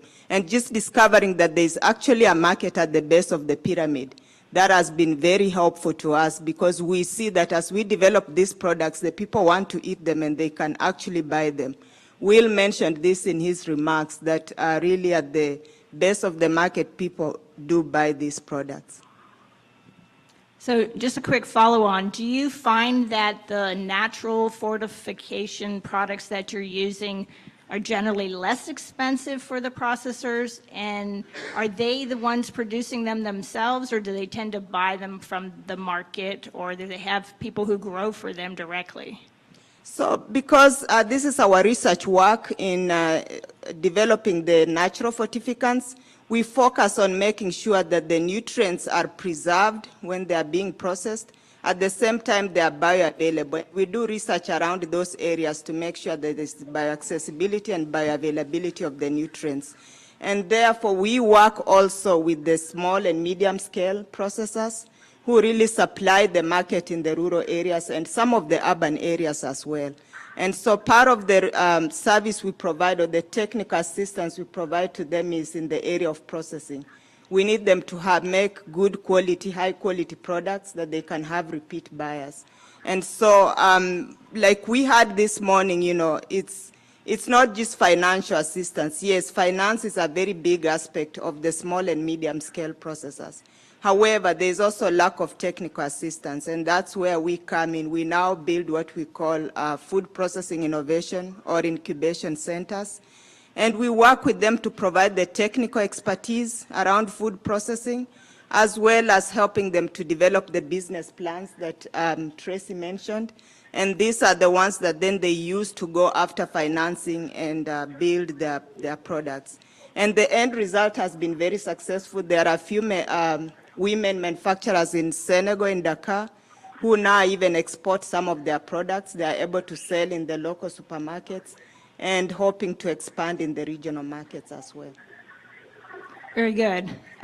Richard, would you like to add anything about the role that U.S. universities might play in R&D in this area? I think it's fantastic to have that brain trust to be able to look at these issues. We had dinner last night, and we were talking about the potential of what can be done for processing. There's drying, there's nutrient fortification. Of course, in our industry, we want to talk about cold, and actually I suggested, why don't we freeze it? If you freeze it, you're locking in the nutrients, right? You're reducing post-harvest loss. You're reducing food loss and waste by freezing it. Of course, some countries that we're talking about lack the infrastructure to have freezers at home.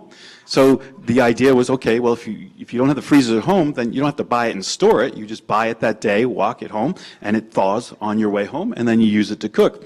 I then went to say, well, what if we went back and just had an ice box? And we're talking about going way back in time, where you put ice box in, and now you have potable water from the ice that would melt that you would be able to capture for you. I mean, the idea here is not to say no, but to say, well, okay, let's think about it. And that's what I want to push over to my friends at the university level and say, well, can we do this? How can we do this? What would be the best way to do that? What would be the smartest way we do that? What was done in the past? How do we make it better? And build the better mousetrap so we can actually try to solve this problem. Interesting idea. Gladys, would you like to add anything before we move to the next question?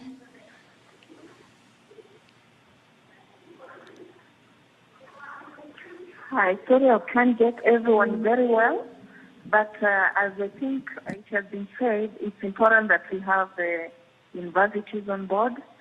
Research and development of products is a key role of the universities, and most of the people in business require that technical support, not only in developing the product, but even on how to market it. And this is something that should be integrated also in the training of the people who graduate, so that they can be able to support business when they go out there. That's what I would add, though I've not had everything that has been said. Great. Yeah, the need for ongoing technical support and also support in business development and marketing, very important. Okay, moving on to the next question then, and this one, Gladys, I will put to you directly to start us off. Are there examples of national or regional policies that have helped incentivize the private sector to engage in the production and sale of more nutritious foods? So these could be things like trade, pricing, taxation, infrastructure, et cetera. And have any policies hindered development or engagement of the private sector? I'll put it to you to let us know about some of those good and maybe negative policies that you've observed?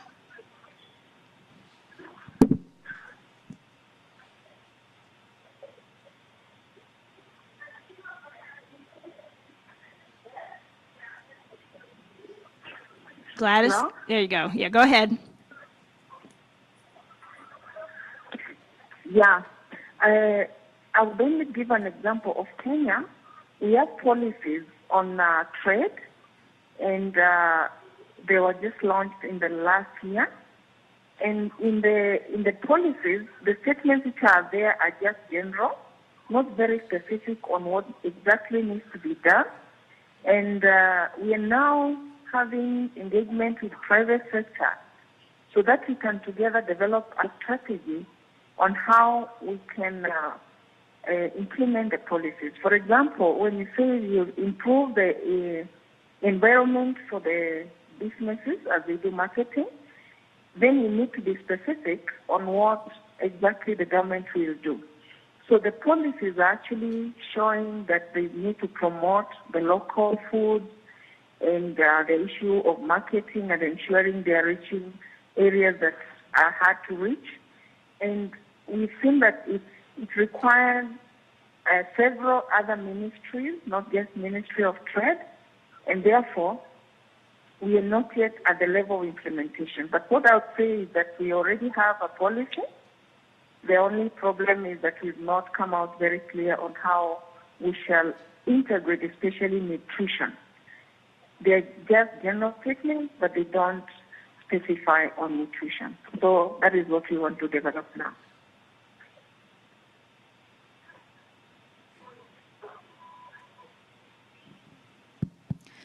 Do you see any challenges in having different ministries come together around a topic like this that involves so many different sectors?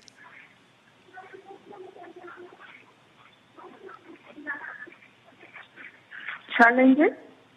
Yes. No? Yes, I was asking. Go ahead. Yes, there are several challenges. Yeah, there are several challenges in having this to be done. For Kenya, it's just unique because of the devolved government, which we are still trying to see how we can engage both national government and the 47 counties. But the issues are around markets. The markets are not very well defined. People are finding it difficult to link to where the markets are. And then when we talk about nutrition, most people think it is more expensive when you focus on ensuring that the food is nutritious and safe. And they're thinking then that the products will end up being more expensive. Now, in terms of what the government needs to do, there is need to coordinate. At the moment, the several sectors involved are not yet coordinating very well, and therefore there are farmers, for example, who come up with nutritious products, but they don't know where they'll be able to be consumed, and that is a big problem. So those are some of the challenges right now, but we are hoping that once we come up with a clear strategy on how to implement, then we shall be able to tackle them. Yeah. Very good. Thank you so much. Well, we've come pretty close to the end of our time. I want to thank the three of you for really insightful feedback. I wish we had more time to chat, but I think the next panel will kind of continue on in a similar theme, looking more at how to create demand for nutritious foods. But I wanted to relay a quick story at the end that I thought of after listening to Dr. Haddad speaking earlier today about the need to market nutritious foods better. And there was a story 4 years ago, or a few years back anyway. A journalist did this story about marketing of products, and they actually hired an ad company as part of their investigative journalism to go out and create some really great ads. Sorry. Time's up. They created these really great ads about produce, and one of them, I mean, it was like half a wall on this big building, this big billboard, and it said, broccoli. It's cooler than kale, or less pretentious than kale, or something like that. And they had these really fun and eye-catching campaigns, and it just kind of showed that it's possible to do that. So maybe we just need to think about it differently. But there are definitely some creative people in the advertising industry, so I think we just need to challenge them to do a better job. Okay, with that, if you would, please join me in thanking an excellent panel.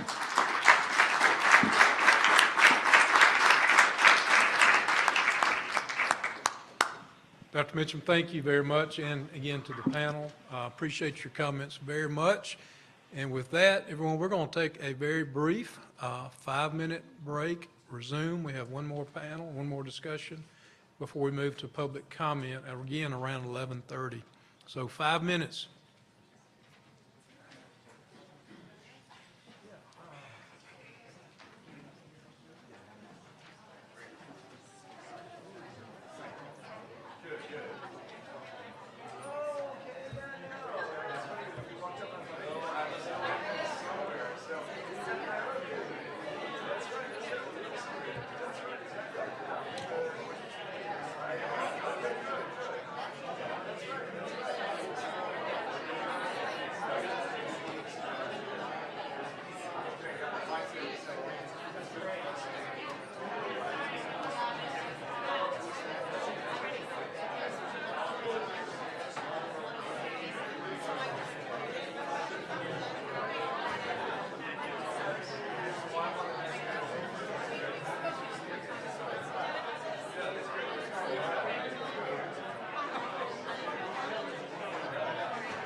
Are you ready? Ladies and gentlemen, if you could take your seats, please. We'd like to get started again in 1 minute.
I'm good when you do.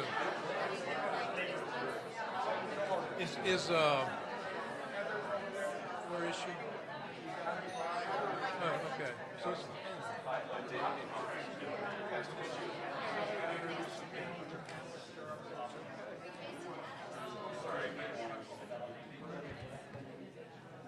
Can you take your seats, please?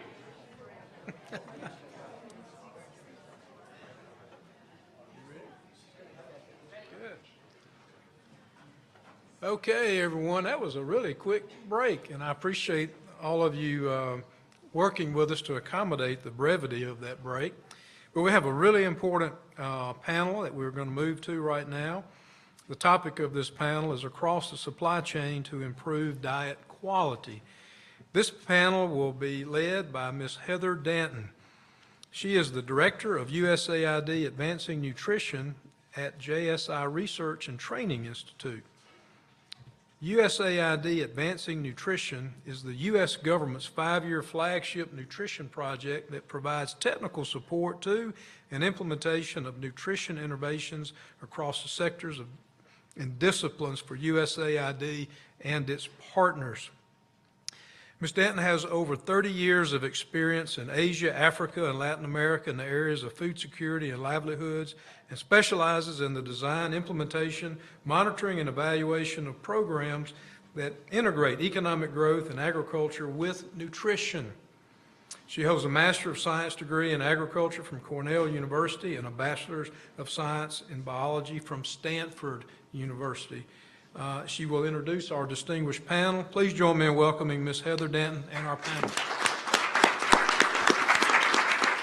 Thank you so much. I feel a little bit embarrassed by my long bio because I'm going to very much shorten my panel's bio introductions. I have a very esteemed panel, but we also have a very short amount of time, and I'd rather have you hear from them than you listen to me with their introductions. By very quick introduction, I do want to point out that we have expertise on this panel that enables us to actually dig a little bit into opportunities for the private sector to contribute more to improving opportunities for a dietary consumption of nutrient-rich foods. We have an expert actually sitting right next to me, who's going to be speaking at national level with regard to policies and standards. We've got somebody who's an expert in branding. We have somebody who's an expert in social and behavior change communication.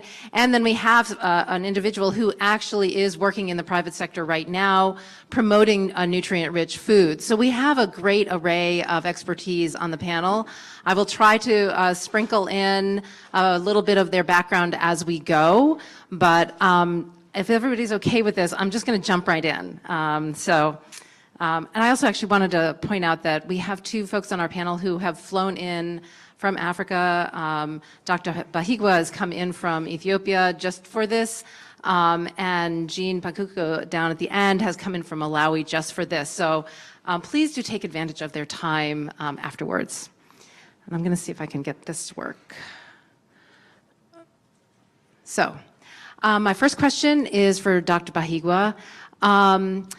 I'm very, very interested in gaining from your long experience working at national level to understand opportunities for the ways that national policies and standards may help to promote improved nutrition in Africa.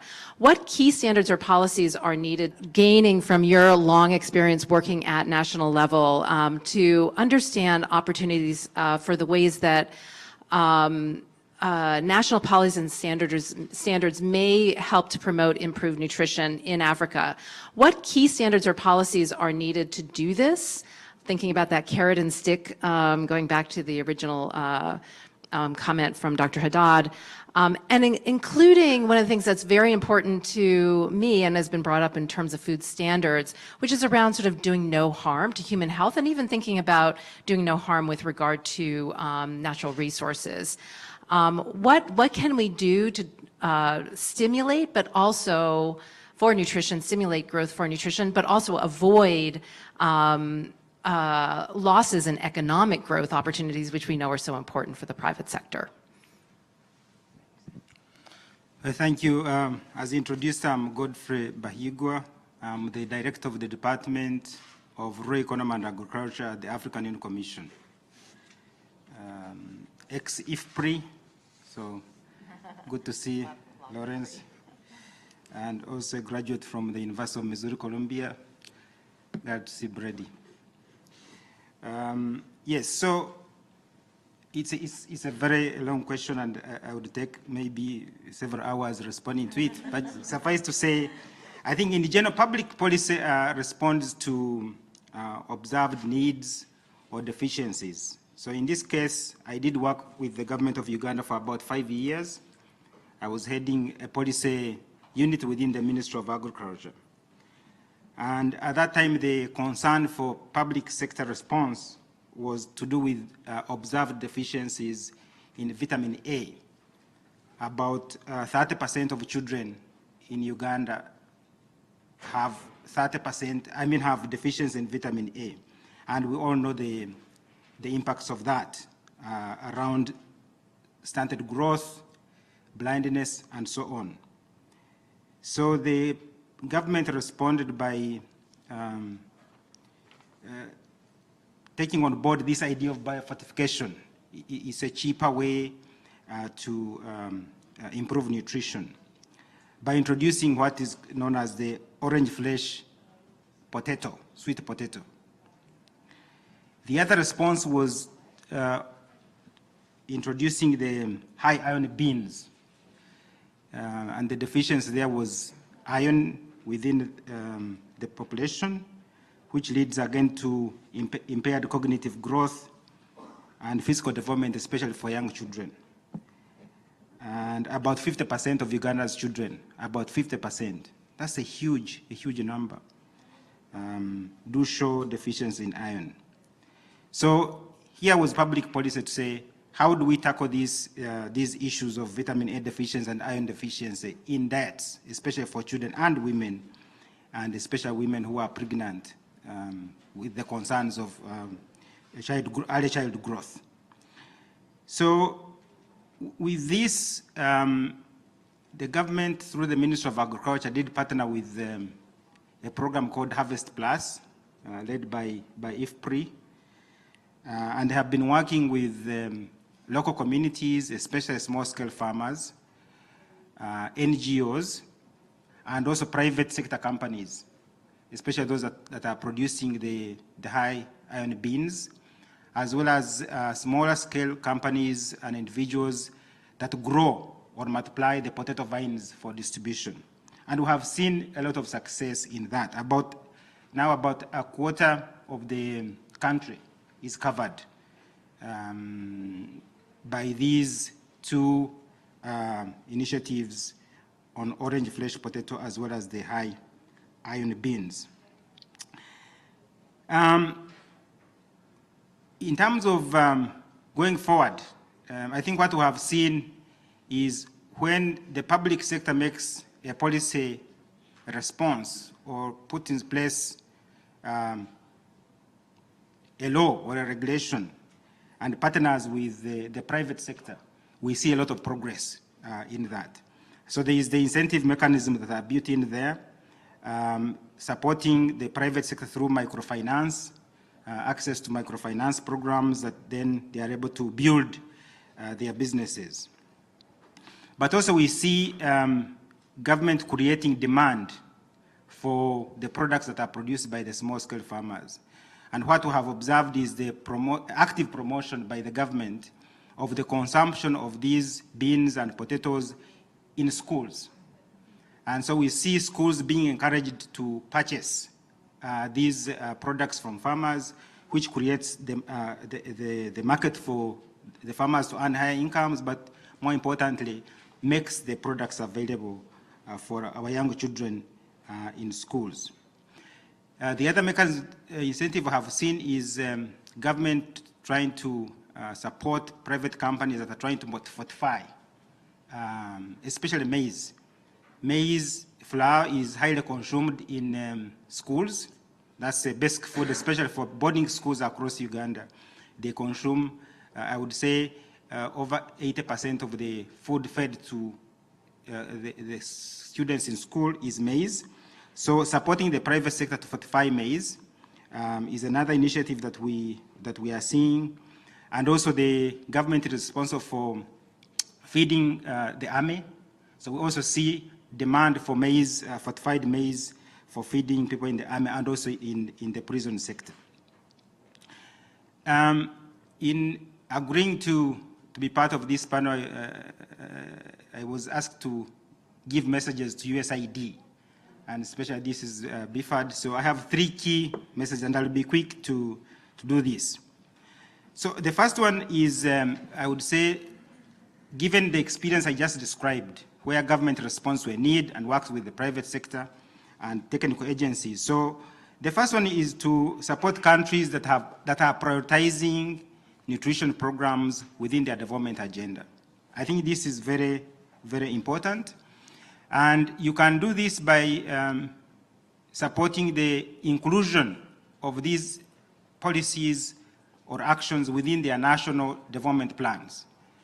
And we at the African Union are working to support the domestication of these policies within national investment plans. I should have mentioned that in 2014, AU member states made a declaration to transform Africa's agriculture, and within that, they have 7 commitments, and one of them is ending hunger in Africa by 2025. It's called the Malabo Declaration. But to do this, we must see that countries are actually putting in place actions, strategies within their national plans. So working with USAID country missions in different African countries, we can see that happening there. So your support will be critical in that area. The second one is that in addition to national efforts, I think trade, especially intra-Africa regional trade, can also supplement efforts that the African countries are making.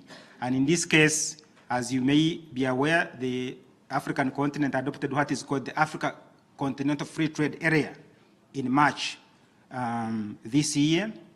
And so through this and through cross-border trade, what a country is unable to produce by itself, they can supplement through trade. So USAID support in promoting or growing this effort across the continent, I think will be important. But also knowing that the African continent, we are 1.2 billion people now. It's a huge market, and 30% of that is middle income. Middle class, and growing. So there are opportunities for the private sector companies, US and from elsewhere, to invest in food processing on the continent, especially with regard to fortification, because the market is growing on that continent. And AU member states are committed to improving the policy environment for trade. We launched a report in January that traced the implementation of this Malabo Declaration, and 34 of the 55 AU member states were showing progress in meeting the policy reforms towards creating a good environment for trade to happen on the continent. My third and last point I wanted to make, the other initiative that the AU is making or is leading is promoting food safety on the continent.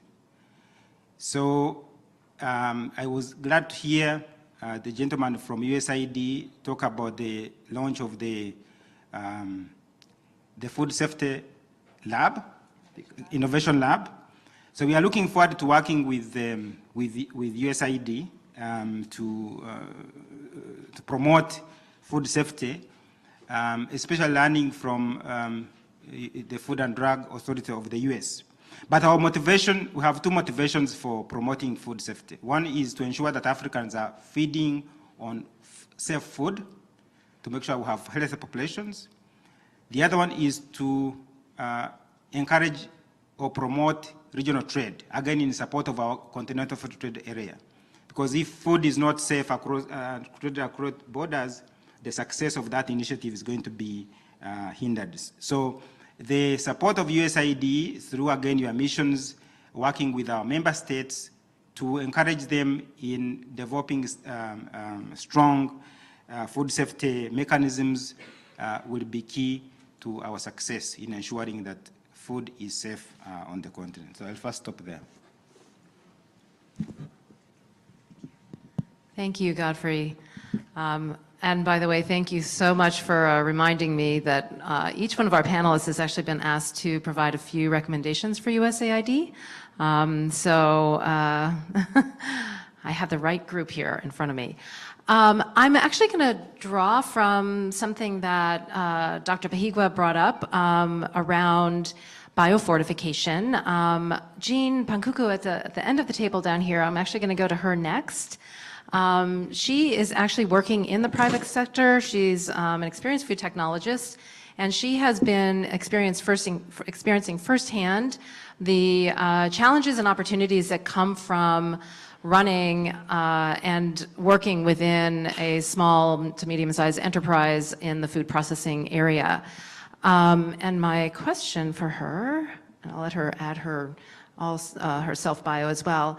We know that there are many challenges faced by small enterprises, and including wanting to sell more nutrient-rich foods, and to move from informal markets, which we see so much of, into those formal markets. It's that sort of move up to be able to make more money, employ more people, all of the things that we want to see happening in development. And I was wondering if, Jean, you could tell me a little bit about the kinds of assistance that small and medium-sized businesses could use in this area, and just speak a little bit to your experience, as well as some recommendations that you have for those of us who can help invest in making these more nutrient-rich foods more available and accessible, affordable, tasty, all those things that we know we want to have happen. Yeah, thank you very much. I work with the private sector, and I have spent most of my time working with the private sector. So what I'm going to share is the experiences that I've had working with the private sector, both big and small. So just as a way of introduction, I would like to emphasize the fact that the private sector is always ready to contribute to nutrition outcomes as long as it makes business sense, as long as there is a business case, not necessarily just as a social venture or as a charity venture or doing because there is a project, but it has to make a business case. And specifically small enterprises, they do have a big impact when it comes to contributing to nutrition in the areas that they work, because they are more focused and they will be concentrated in a particular area. They may be small, but when it comes to assessing the nutritional impact, it's much easier when you are more focused. So despite the fact that they have challenges to enter the formal market, but if they get the relevant, the support, they would be very useful in contributing to nutritional outcomes. But maybe the question then should be the rural communities which mostly need the nutritional products. Are they ready to pay for the extra cost that comes with branding, that comes with the marketing, or the production of or processing of the nutritional products that we have? Is there, a market big enough to motivate the private sector to invest more in producing the nutritional products? And when that demand is created, then, do the small enterprises have enough capacity to produce enough products to meet that demand? And so, as I've already said, there are some challenges faced by the small enterprises that prevent them from entering the small market, the formal market, despite the impact that they would have in the communities, like as I've already said. One of that challenge is the cost of research and product development. I was very glad listening from the previous presentations here. I can see here most of the universities, they work together with the private sector when it comes to the research and development, which is not mostly the case. It's not the case like in my country. The private sector works on their own, and then the universities are working on their own. But, from what I have learned here is that there is an opportunity for the private sector to work together with the universities where product development can be done at the university and could be licensed, for example, to a private sector to scale up or to produce more. Or you can have a student working on a particular research project as part of their research work, using the facilities by the private sector and then using the lab from the university. So in that way, you find that, everyone is able to benefit. And so the challenge of research and product development, you find that most of these small enterprises, they do not have like specific department or people working in research and product development. At the same time, even the cost of nutrition analysis, for the private sector to be able to make the nutritional claims on their labeling, on their packaging, to get the product analyzed is also very costly for the small enterprises. And in my country, for some of the elements, you have to send the products outside the country for analysis, and that becomes even very expensive for the small enterprises. And the branding and labeling is also the cost is high for the private sector.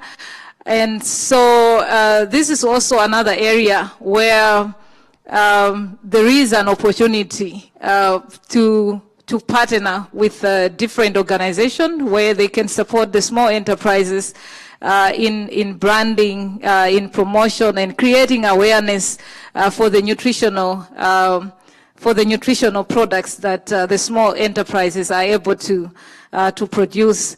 There is also another opportunity. The other challenge is that most of the small enterprises, they have the low capacity when it comes to production.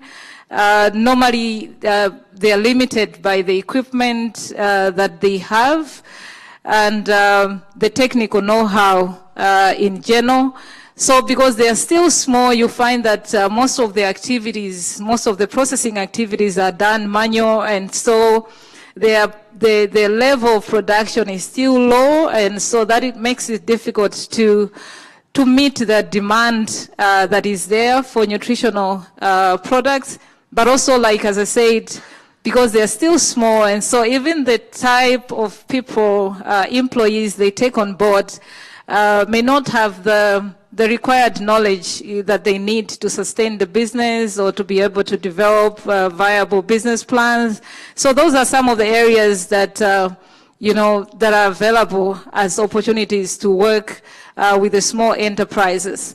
And the other challenge is the inconsistent supply of raw materials, and most of these, they use the locally available raw materials. And so, like in the case of Malawi, we have one main growing season. So if we are focusing on value addition of the locally grown crops, we have a challenge of the seasonality and then lack of specialized like storage facilities. So that is another challenge. So when it comes to the recommendations that I would make, I think I've already mentioned some of the areas that that are available to work with the small enterprises, like with the university, but also capacity building in general. The other challenge is that the small enterprises are not able to enter the formal market is because they have a problem to get their products certified. They may not have the quality management systems in place, for example, and so it becomes difficult for them to get certified by the national regulatory authorities to have the products on the market. And so there is an opportunity there to work with them to build their capacity in terms of certification, in terms of setting up the quality management systems, but also influencing the government to create an enabling environment for the small enterprises, like in the area of, taxes and licensing fees, but also there is an opportunity to work with the government to develop standards for some of the products that we do not have the standards. We tend to use some of the international standards for some of the products. And so these are the areas that I think personally I've been able to experience and where I see opportunities for partnerships. Thank you. It's fantastic. Thank you. I just also wanted to point out the link here. So Jean has been working on developing products using orange flesh sweet potato, and she shared with the panel members that having a regular year-round supply of orange flesh sweet potato is a challenge in Malawi. So we need these cross-border trade issues so that all of the orange flesh sweet potato being grown in Uganda can support industry in Malawi. So moving on, I wanted to now make the link back to consumer demand. Obviously, for our small businesses to be successful with developing new nutritious food products, we've got to make sure that people want to eat nutritious foods. Not so easy in light of potato chips and all the other things that we know that these products are competing with. So I wanted to turn first actually to David Dayhoff. He's with Partners in Food Solutions, and he's an expert in branding. We've already heard from Jean some of the challenges that small businesses face in terms of just the cost of deciding to brand, which is a way of creating demand. But I think David has some insight on how branding can be a win-win for both private sector and nutrition. So David, maybe you can tell us a little bit about some incentives or marketing efforts that you know of, and maybe give us a few examples of things that have worked and maybe some challenges that have not in this industry as well that you think maybe USAID could help us overcome. Sure. Thank you very much, Heather. And a little bit of context really fast about what Partners in Food Solutions is. So PFS is a consortium of we're a nonprofit, independent nonprofit organization, but it's a consortium of 6 international food companies: General Mills, Cargill, DSM, the Hershey Company, Buhler, and Ardent Mills. And we use the employees of those companies to provide pro bono technical assistance to small food processors in sub-Saharan Africa and beyond. And so we would find it, like to Jean's example, maybe there's a company that needs to get their quality management system up to a certain scale to get certified. We would find a quality engineer from General Mills and Hershey and pair them up and create a virtual advisory via email, Skype, file sharing, conference calls to talk them through creation of that new food safety manual. Or it could be a dairy wants to make yogurt for the first time and they need help figuring out what size equipment to buy and how should they lay out their new plant. So we find a couple of plant engineers from those companies that will give them advice on that. And then one of the other things we do is, while 60% of our work tends to be technical in nature, 40% of it is what we would call business assistance, so helping them write a business plan for the first time, write a marketing plan for the first time, create their first financial management system. So in the case of a company that may be looking at improving their marketing or looking at a new product launch, we could get a marketing professional from General Mills and another one from Hershey to talk them through, here's what your marketing plan should look like, and give them some advice of that. So that's the context I bring. I actually worked for Cargill for almost 15 years in a variety of strategy and marketing roles before another role at an NGO for a little while, and then at Partners in Food Solutions for the last 4 years. And one final thing I wanted to make sure I said while I was here today, we find the companies we work with through a variety of different partnerships, the most important of which is funded by USAID. So USAID provides funding to our partner TechnoServe. We're the private partner to this public-private partnership. TechnoServe has a team of people on the ground in several countries in Africa that find these companies, help frame up the projects, identify the needs, and they send it to our team, where we then match them up with over 1,000 registered volunteers from around the world across all different kinds of disciplines to try and give them the kinds of pro bono technical assistance they need. Since it's being provided by volunteers, it's all free to the clients. And so with that in mind, you know, part of my personal background is in marketing. We also see it in some of the project work we do with our firms. And I think really, it's too bad that Dr. Haddad is not here, because he could not have set up, he was pitch perfect on his keynote address today. And one of the big messages that marketing is about influencing consumers' behavior, and you have to try and influence them for what do they want to buy. And he's talked a lot about where they buy products. So more than half he gave the example, are buying them from the market, but why do they buy it?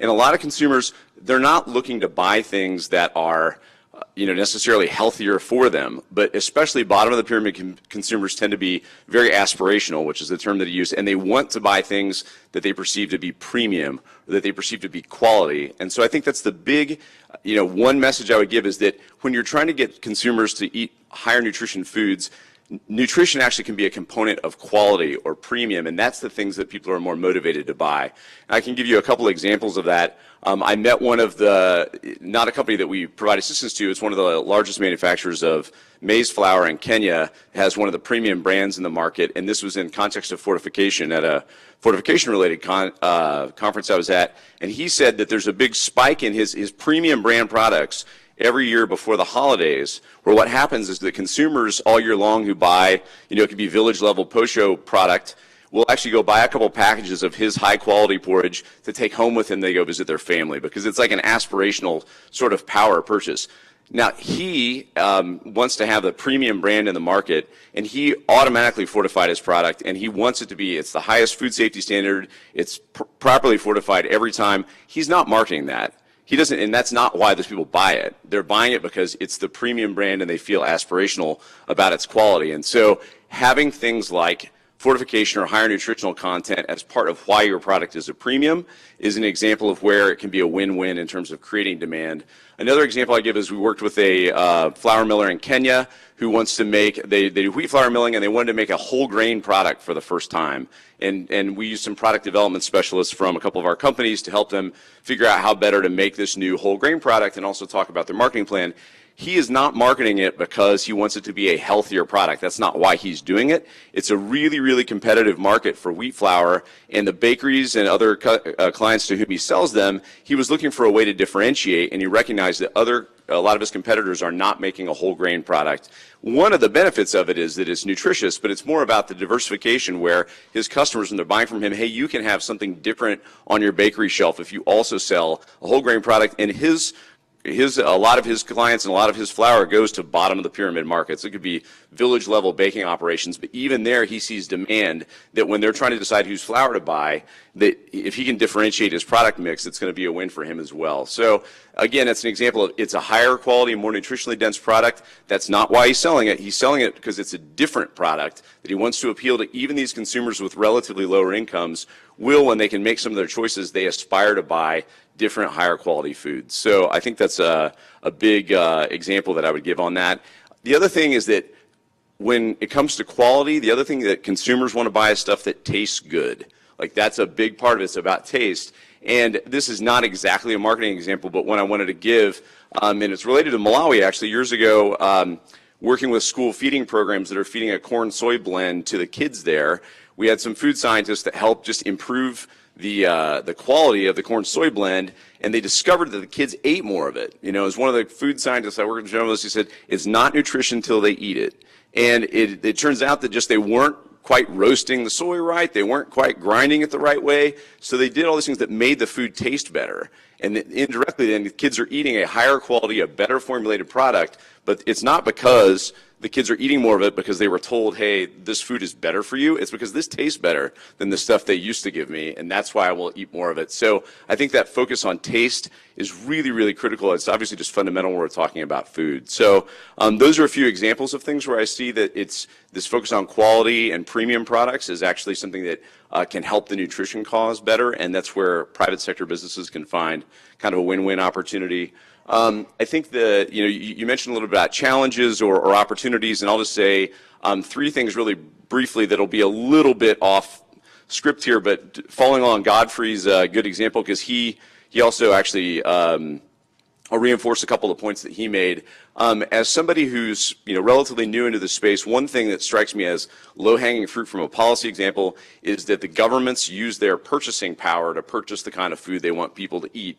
He gave the example of school feeding programs or feeding the military, and we've seen that. We did a marketing project for an Ethiopian flour milling company that sadly it wasn't introduced because the business was sold and the leadership all changed, and so that project just kind of fell by the wayside. But we had a couple marketing people from General Mills identify that Ethiopian flour millers are extremely sensitive to the needs of the government, which is extremely driven by what they're procuring for the military, which is a very esteemed institution and an important institution. And if the food that they feed the Army is considered to be higher quality food, that's something that is a message that gets translated all around the country. And so having a high quality fortified food product and what goes to your military is a strong way to incentivize the private sector to produce that food. And then private sector companies want to produce at scale. And so if they know that the government buyers, whether it's schools or counties or federal institutions, are procuring higher quality products, that gives some demand against which they can produce, and then they can try and expand those sales to the broader market. So I think purchasing power is an idea. It's sort of and strikes me as low-hanging fruit to do more of that. A second thing that's just a little bit of a message to USAID for this meeting. So like I said, we're entirely privately funded, but funding to our partner TechnoServe in this model. The longer, keep funding technical assistance and make it longer timelines. It's just a real shame when the people that really know what they're doing working with these companies, their contract is up and we lose half of them before they get re-granted again. And so that's just stretch your timelines out if you could. I know that's a magic wand kind of thing, but if it could be so, I wish it were so. And then one other thing is expand the TA directly focused on feed and animal feed. Some other previous speakers talked about that too. At PFS, we also provide technical assistance to animal feed manufacturing as well. And it's just there's really low-hanging fruit in improving the productivity of, say, dairy or egg production or something like that. And that's another a challenge. There's not enough TA, as Gene was talking about, but it can be a very high return on investment to do more of that. Thanks, David. I've been told we're actually out of time so that everybody else can ask questions. But I have to let Karen add her piece because this very last connection is really important. Obviously, the private sector can do a lot to help us with marketing, but there's also a lot of work to be done around social behavior change at individual level, and Karen's been leading an effort that's funded by the Gates Foundation. I'll let her tell you a little bit about it, the Alive and Thrive program. Maybe many of you know about this. And she is going to add a few additional ideas for how we can drive consumer demand for these more nutritious products. Great, thank you, and I'll keep it short, I promise. As Heather mentioned, I head up the Alive and Thrive project, which was initially conceptualized in 2008 by the Gates Foundation. We're now supported by the governments of Ireland, Canada, and the World Bank as well, and we work primarily in Africa and Asia. It's a project focused on maternal, infant, young child nutrition, and very much along the lines of social behavior change and system strengthening. Much of what I'll mention, since we do have a fairly long legacy, is actually in the peer-reviewed journals and on our website, aliveandthrive.org. So some of what I'll say will be backed up and more elaboration if desired, other than the 3 to 5 minutes I have now. So when I was thinking about what I wanted to share, as I was landing in Des Moines, I kept thinking, build it and they will come. Some of you know that quote from Field of Dreams, one of my favorite movies. This is patently not the case with demand generation. Just because there's a product or a supply, it does not mean it will be consumed or increased income will be translated to higher consumption and therefore better nutrition outcomes. So that's one message, I guess. Patently build it and they will come, not necessarily. So what have we learned and what do we need to do to make that translation? Alive and Thrive does approach the world from a social behavior change lens, and I think that's important. There's a lot of different perspectives, but we really look at things through multiple levels, and many of you will recognize the socio-ecological model that I'm referencing. But basically it reflects dynamic interactions, right? People live in context. We know that context is incredibly important.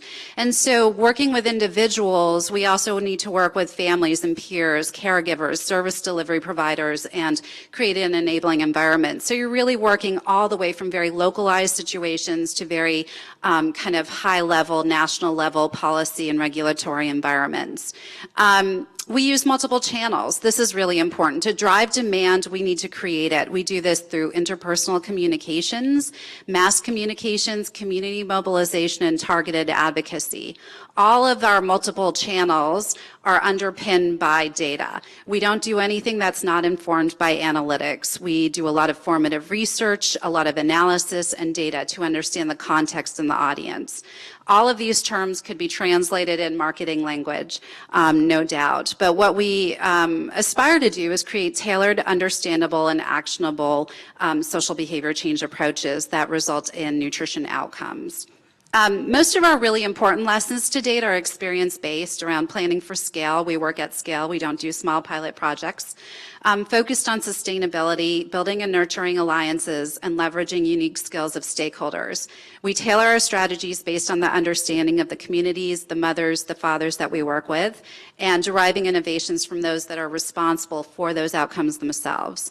So just to give you a sense of some of the lessons we've learned, which is what I was asked to directly address, certainly what we've learned, and this has been echoed already this morning, is really to take an aspirational approach. I actually think most people at this stage, it's not rocket science or a newsflash that we need to not be doing kind of, educational approaches from the 70s. It's not about education. Very little of behavior change oftentimes is stymied by either sometimes lack of supply or knowledge, but not often and not usual. So there's something else that's needed. So aspirational for sure. We hardly ever talk about nutrition outcomes. What we talk about is aspirations for children and what parents want their children to do and succeed. Our campaign in Ethiopia focuses a child with a mortarboard, actually. It's about educational attainment. So you really do need to tap into those aspirations and get creative.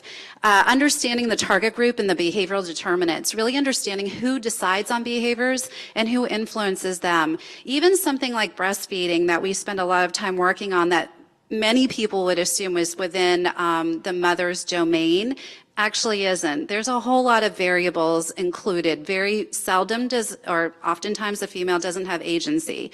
Also, it's an economic decision. People think breastfeeding's free. It's not. There are economic calculations going on in people's heads about opportunity cost all the time. There's an extreme example that's not based on a supply kind of product, right? And we're still facing lots of different variables there and influencers. Something, I think another example to give you is understanding kind of what credible, who's credible and what channel is going to be credible for stakeholders. And to give you a sense of this and how you have to kind of come at things from a multifaceted approach, we do a lot of work in Ethiopia. And one of the regions we work with in Amhara region, it's 85% Orthodox Christian. Orthodox Christians in Amhara follow very strict fasting observances. Basically, the EOC requires the Ethiopian Orthodox Church that followers above the age of 7 fast over 180 days a year, which equates to not eating until afternoon and not consuming animal source foods. When we started to dig into this, what we realized is that children of those families were 50% less likely to consume animal source foods and had unilaterally poor infant and young child feeding behaviors and practices. So what we did is we conducted a lot of formative research in Amhara during the longest fasting period, which was Lent. And the study found that although families knew that children under the age of 7 were actually exempt from these fasting the fasting directives, none of them fed their children before 10:30 a.m., and none were observed feeding animal source foods. Mothers were really reluctant to do this because they actually felt that they were violating their own fasts by preparing animal source foods.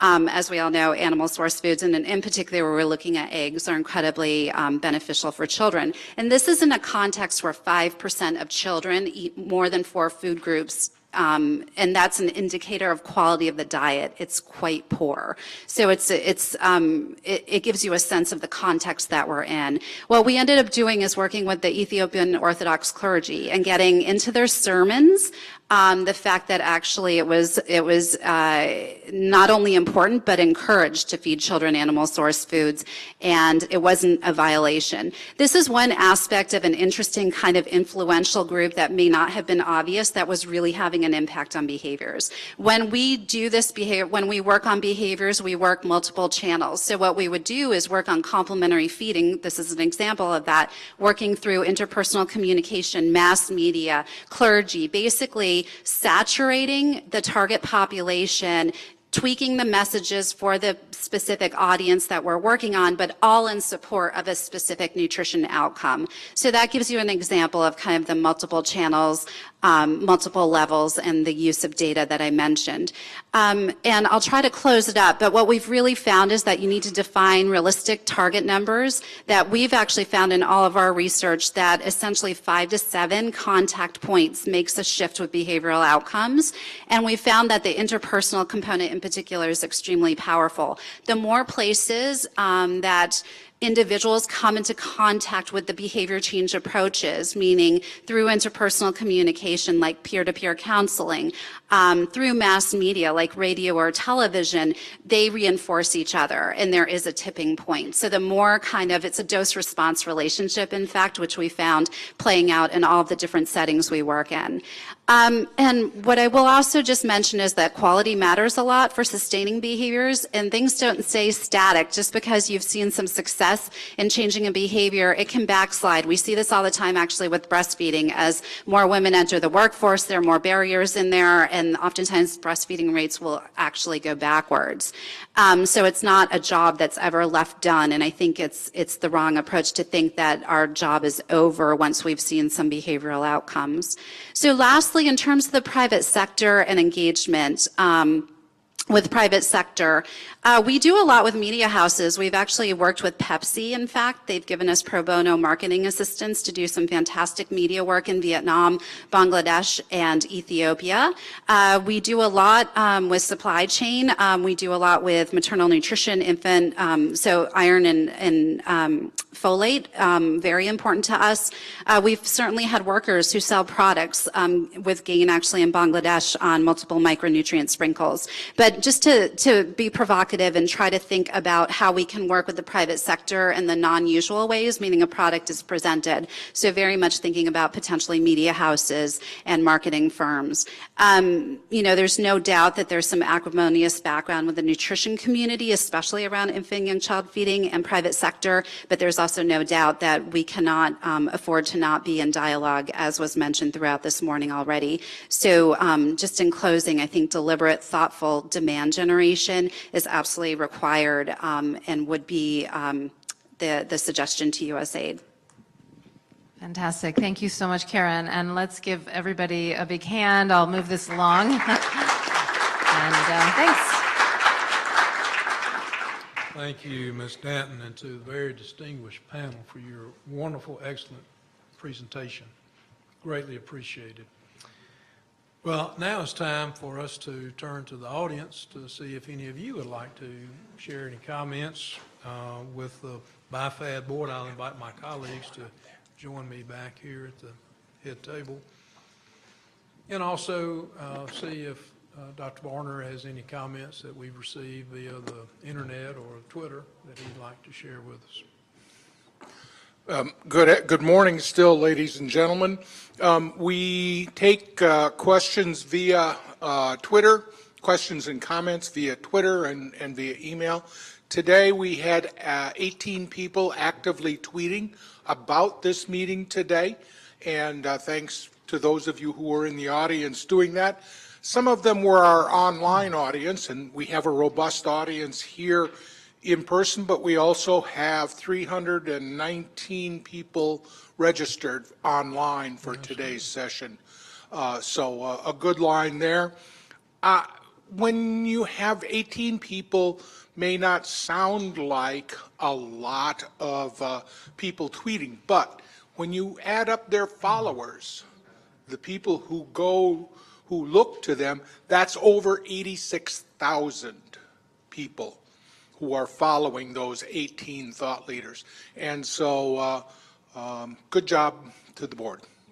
Thank you. Thank you. We have? Yes, here. Hi, my name is Jeannie Blankenship. I'm a registered dietitian and Vice President of Policy Initiatives and Advocacy with the Academy of Nutrition and Dietetics. I also sit on behalf of our organization on the Roundtable on Obesity Solutions as part of the National Academy of Science, Engineering, and Medicine. We recently convened a topic last week on global obesity and looking at the epidemic from that perspective. And I thought there were some particular useful outcomes that would be helpful when the proceedings are published for this group related to policy implications of addressing undernutrition and then the subsequent contributions to obesity in some of the countries.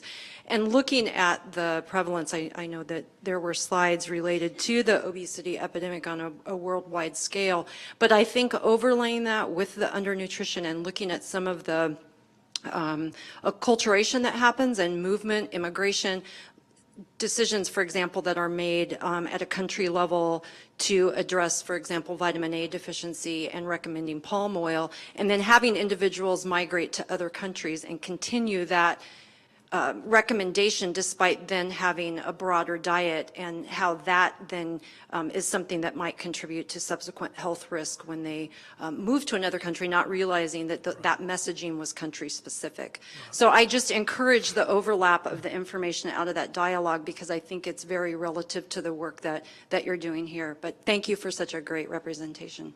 Thank you for that excellent comment.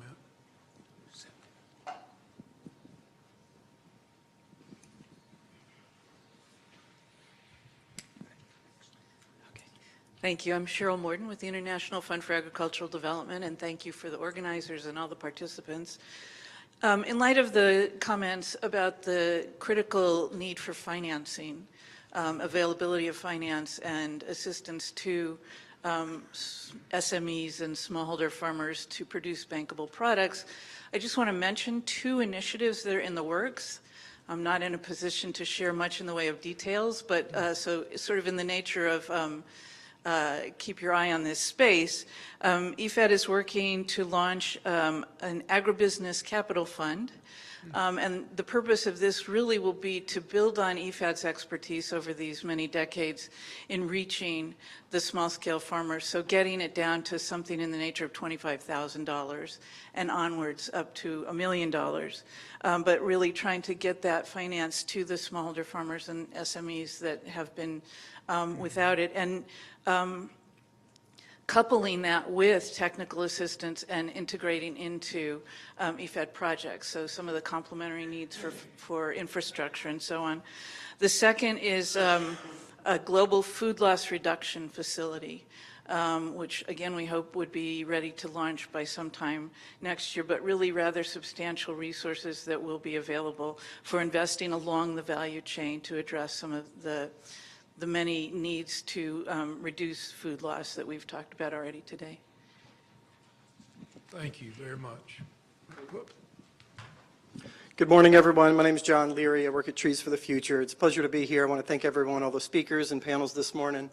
I was jotting down a bunch of bullet points that I wanted to be able to share here and just kind of run through them a bit. I had the great pleasure of working on USAID's and developing and writing out USAID's kind of East Africa crop storage manuals for a lot of the cereals and staple crops that families depend on. I also did manuals for the crop conditioning, post-harvest handling of all of our major kind of cereals and crops of sorts, as well as a lot of farming as a business manuals for training farmers, smallholder farmers to increase productivity, make more money. So I've been looking at kind of household nutrition and economics for years, and I just wanted to bring up some challenges. I kind of welcome the panels to chime in on them. So, you know, also combined with my Peace Corps experience, just living with families and all, and then looking at post-harvest handling and storage, I've kind of been coming up with my own preference that if I were a farming family, I would not be growing things that I'm required to store all year long because of all the risks. And, you know, when you think about maize storage and all, and there's a lot of people who are trying to help out on the storage end and losses and things like that, but it's incredible risk. You end up eating the same thing all the time. It's not great for nutrition. And so I just kind of, you know, that's a pinpoint as we think about solutions in feeding the future on, you know, how much risk are farmers continue to bear on themselves, and what are the nutritional implications of having a predominantly maize diet or something like that. I think it's kind of a myth that you can grow just one crop, like a big, beautiful field of corn or a big, beautiful field of something else, and somehow sell that and afford all the healthy fruits and vegetables and high-value horticulture and even processed foods and fortified foods. And so it's kind of hard to grow the cheap stuff and afford the expensive stuff. So again, as we look at kind of, I think this theme of diversifying agricultural production and trying to help as many poor people who are kind of in our hunger, you know, target to be growing just more valuable things, but also more highly nutritious things. If it's not in the field, it probably won't make it into the bowl or into the family's diet. So if smallholder families aren't growing a lot of nutritious things, whatever's in the field, whatever's in the bowl that they eat is usually reflected in the diversity in the field. And if the field just has one or two things growing in it, you can pretty be assured that there's not a lot of dietary diversity either. So we come back to the production system and diversifying it for both income and nutritional gains. I think from my experience in storage, in the difficulties of crop storage, finding ways to diversify the timing of production throughout the year through ag diversification strategies, so you're not getting just one big payday in November, but that you are getting more things to sell throughout the year, will help us in a few different ways. There's been a lot of talk on the processing, the fortification today. I think the private sector could play a huge role, certainly on the input supply side. You know, there's a lot of work on maize and maybe some chemical fertilizers and you know, making chemical fertilizers available to smallholder farmers. But I'll leave you with another idea that we're working on at Trees for the Future. And this is that in permagardening, there's something called a guild. And a guild is several things that can grow together sustainably.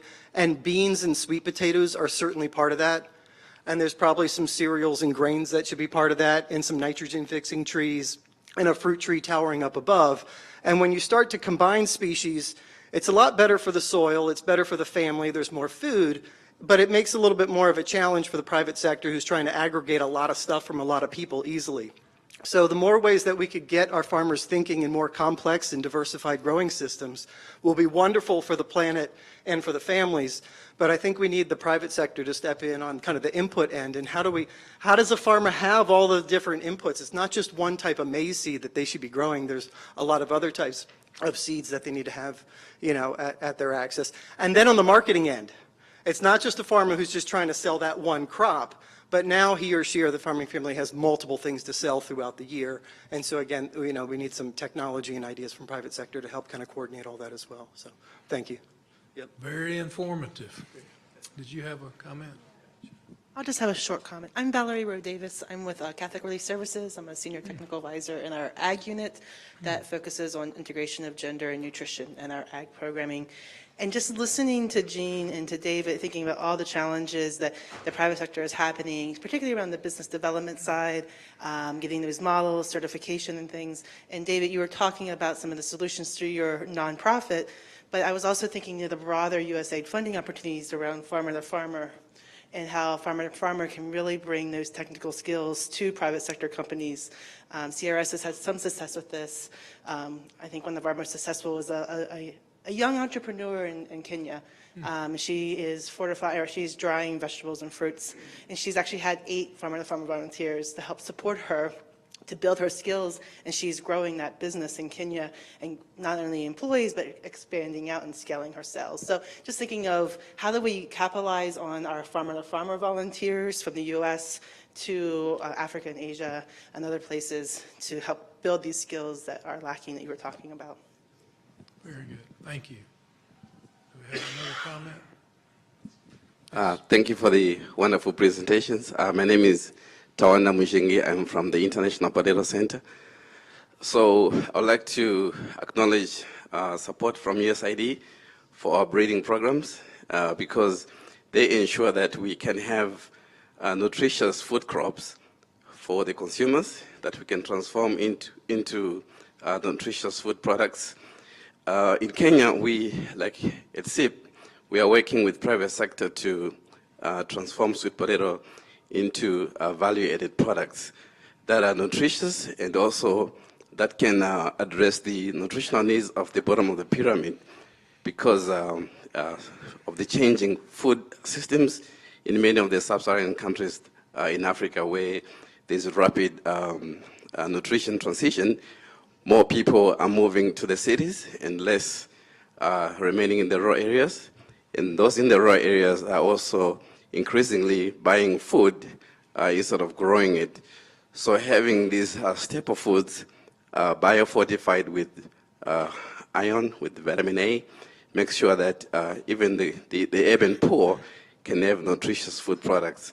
And to add to another comment is that working with the US universities and US private sector has enabled us to come up with technologies that can be transferred to countries in sub-Saharan Africa and customized for their needs, because sometimes it's not just access to capital, but it's also access to technology that is relevant for the food industry in these developing countries.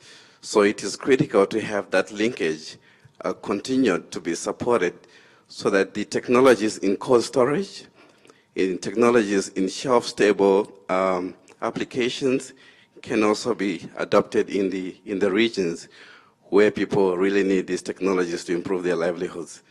Thank you. Very good. Thank you. Mark, we have one additional comment. Thank you for the wonderful presentation. I've really learned a lot. So I am Maria Japon, KNUST Ghana, and I'm with the Bulog Leaf Fellow. So I want to find out, are there any available partnerships for Africa, especially for people who are in small-scale businesses, so that they can scale up whatever they are doing, so that they can help the people of their country? Because sometimes when you complete your PhD, you have all these wonderful ideas, you want to project it to the next level, you want to scale it up, but sometimes it gets difficult. Anybody comments on that? Turn to my USAID colleagues to address that. Dr. Rob Bertram. Thank you, Chairman Keenum, and thank you for the question. I think you heard across the whole morning the issue of finance come up repeatedly.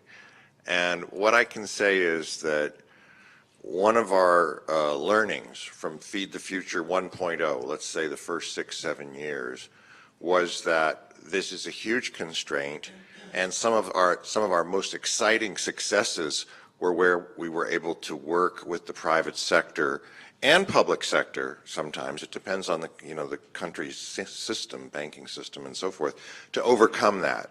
So what I would say going forward is that we're going to do more. We're working hard to engage innovative approaches. The agency has a lot of experience in this area, not all of it in agriculture, but we can learn from it, and particularly in terms of reaching that capital level. I think you mentioned this as well from CRS, and also the IFAD that Cheryl mentioned. There's a lot of interest in this area, so we don't have all the answers yet, but it makes me think that maybe the BIFAD might want to think about this as another topic going forward, because it is so salient and so timely right now. It is. Okay. I can start a really fast answer. Just two, I don't have all the answers, but Like USAID funds a program in East Africa called the East Africa Trade and Investment Hub, and that brings together a lot of different kinds of incubators. There's lots of incubator and accelerator programs that are not just about finance, but also market linkages. So there are definitely institutionally funded programs like that by USAID. PFS, we work with an organization called the Aspen Network of Development Entrepreneurs, or ANDE, A-N-D-E, and they have chapters around the world. A lot of the member organizations help fledgling entrepreneurs start their businesses as well. Okay, well, you know, this has been a very informative public session for BIFAD, and to get the comments and to hear from all these wonderful presenters, as we learn from that, and our USAID leaders learn from all of the information that we are able to absorb in these wonderful proceedings. And then this one today, improving nutrition through the private sector. I think, to borrow from one of our presenters, Dr. Haddad, this morning, his 10 points, his 10th point was engage. And that's what we're about here today. We are engaging. We're bringing these sectors together. We're bringing this dialogue to the attention of the leadership of this wonderful agency, USAID, in order to make an improved difference in the world.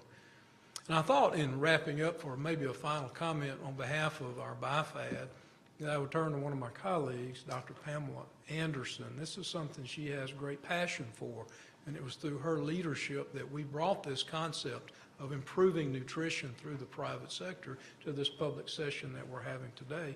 And I thought I might turn to Dr. Anderson for a closing comment on behalf of the board. Thank you, Dr. Keenum. I think as BIFAD, we are particularly excited and pleased with the session today. BIFAD stands for the Board for International Food and Agricultural Development. But in taking up this topic, engaging the private sector to address malnutrition, we are going beyond agriculture and food. We are moving to a food systems paradigm. And I think Will Masters pointed that out this morning explicitly, and our panels have illustrated it.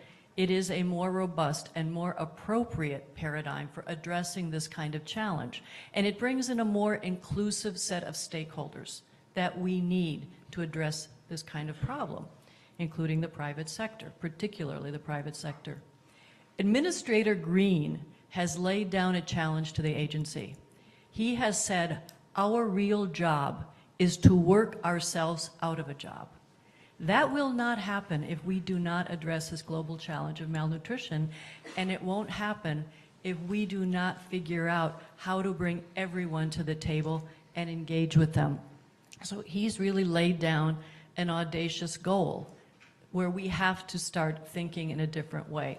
So this new space of engaging the private sector to address malnutrition opens up a very rich space for learning, discussion, and action. To go back to what Lauren said tomorrow, and to echo what Dr. Keenum just said, we don't have the luxury anymore not to engage. In spite of our past frustrations and failures, whatever they have been, we need to get more sophisticated and move into this space. And he started to lay out the more sophisticated agenda for us this morning. If we take a food systems approach, we need to understand the food systems and look at entry points. Formulation, reformulation, and fortification, supporting the small and medium enterprises, carrots and sticks for the multinationals, and understanding that system so we figure out creative ways to engage with other actors in that food system that may be entry points to move us forward. But this is a brand new way of thinking, and I think the session this morning is a wonderful introduction to what we're going to hear the rest of the week for those of us that stay, because this is the theme of the week at the World Food Prize. And so thank you all for being here.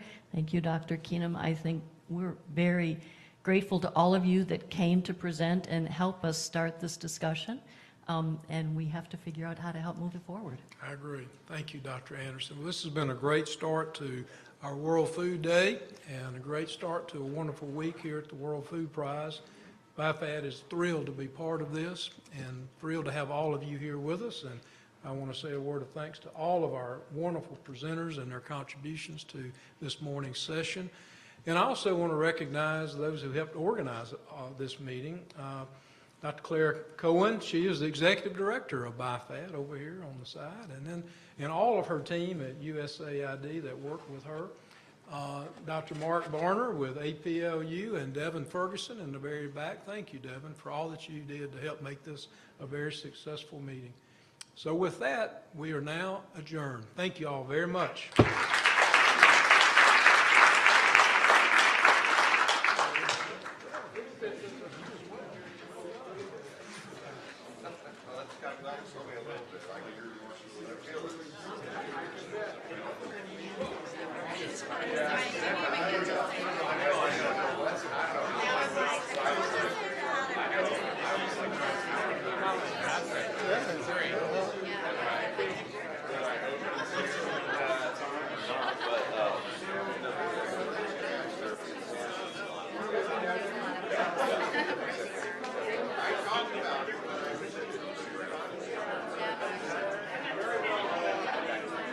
How are you? Good to see you. Oh my gosh. Okay. All right. Good job of the panel. It was a lot of fun. Thank you, my comment. Oh, thank you.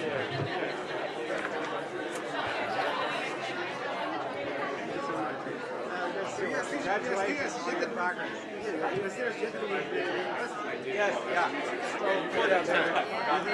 With the institute. Yeah, it's okay. We started late. That's. Yep.